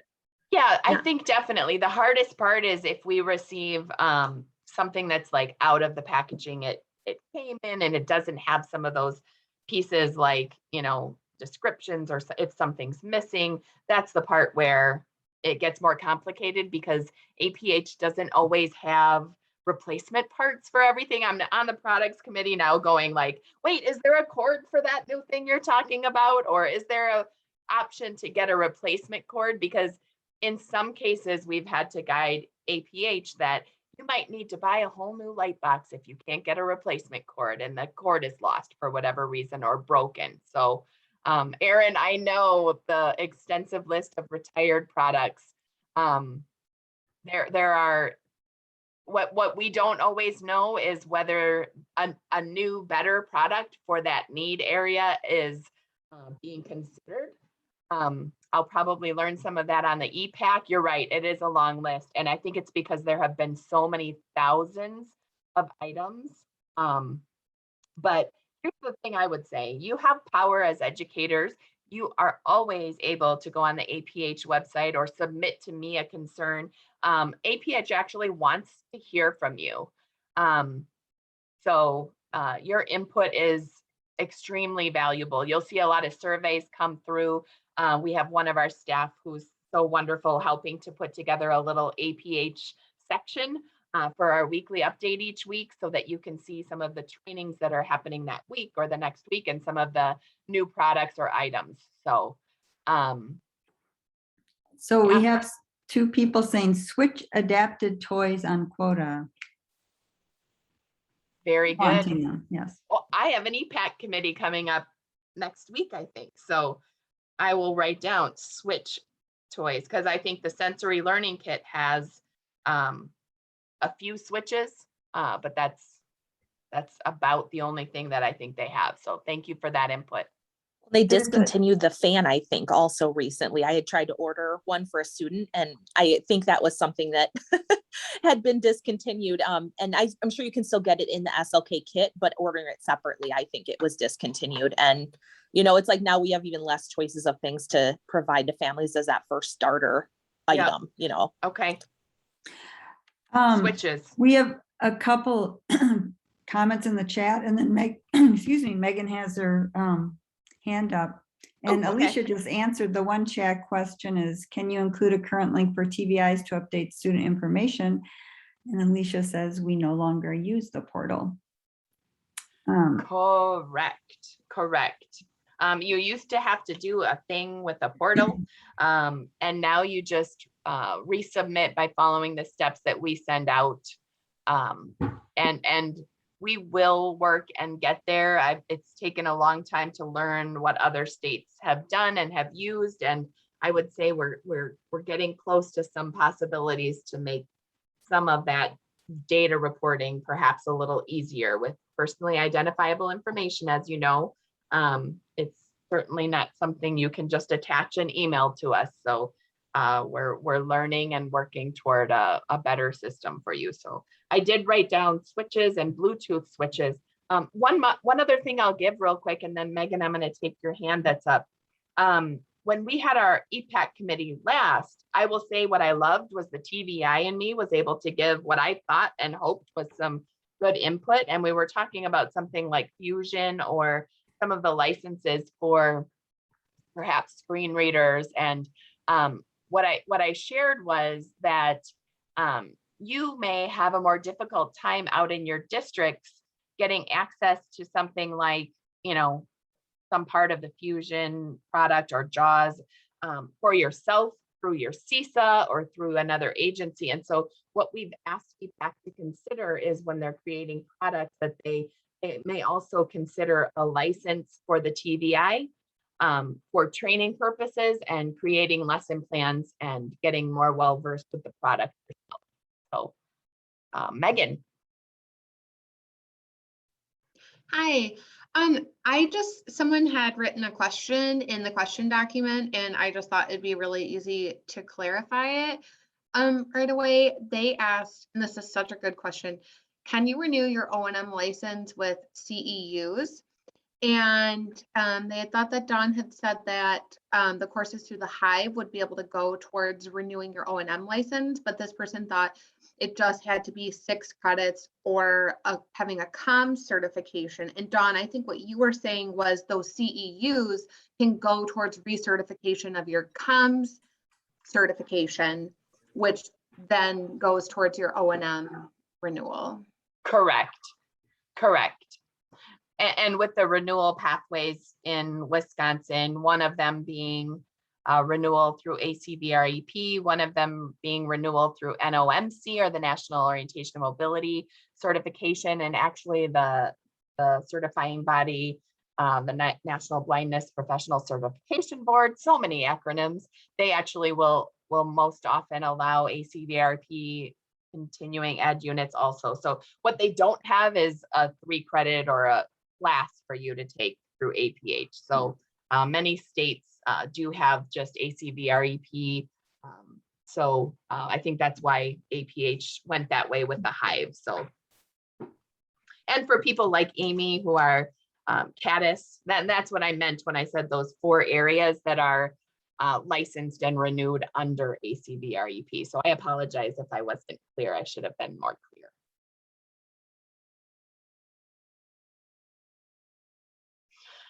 Whew. Trudy's asking if we can get ACVREP CEs through this PST. You know, Trudy, that is a great question, and we have considered becoming a Ripple provider. We haven't at this time, but thank you for saying that. As we continue to explore like our budgets and what you need, if you all feel that is a huge need for you, you can definitely let us know. The other thing is there's a new regional outreach specialist who's going to work with each of us in our regions. And this will actually bring more professional development to our teams, I believe. So there may be times where someone would come to our PST. And if they come from APH, there's a good chance we could ask for continuing ed units in a collaboration like this with you at a PST. So that's sort of in the back of my mind as I'm thinking. So thanks for the input though, Trudy. And then Colleen put in an item. So I grabbed the link for a switch. So I grabbed the link and put it in our staff agenda, Dawn, so we didn't lose it. Cool. Thank you so much.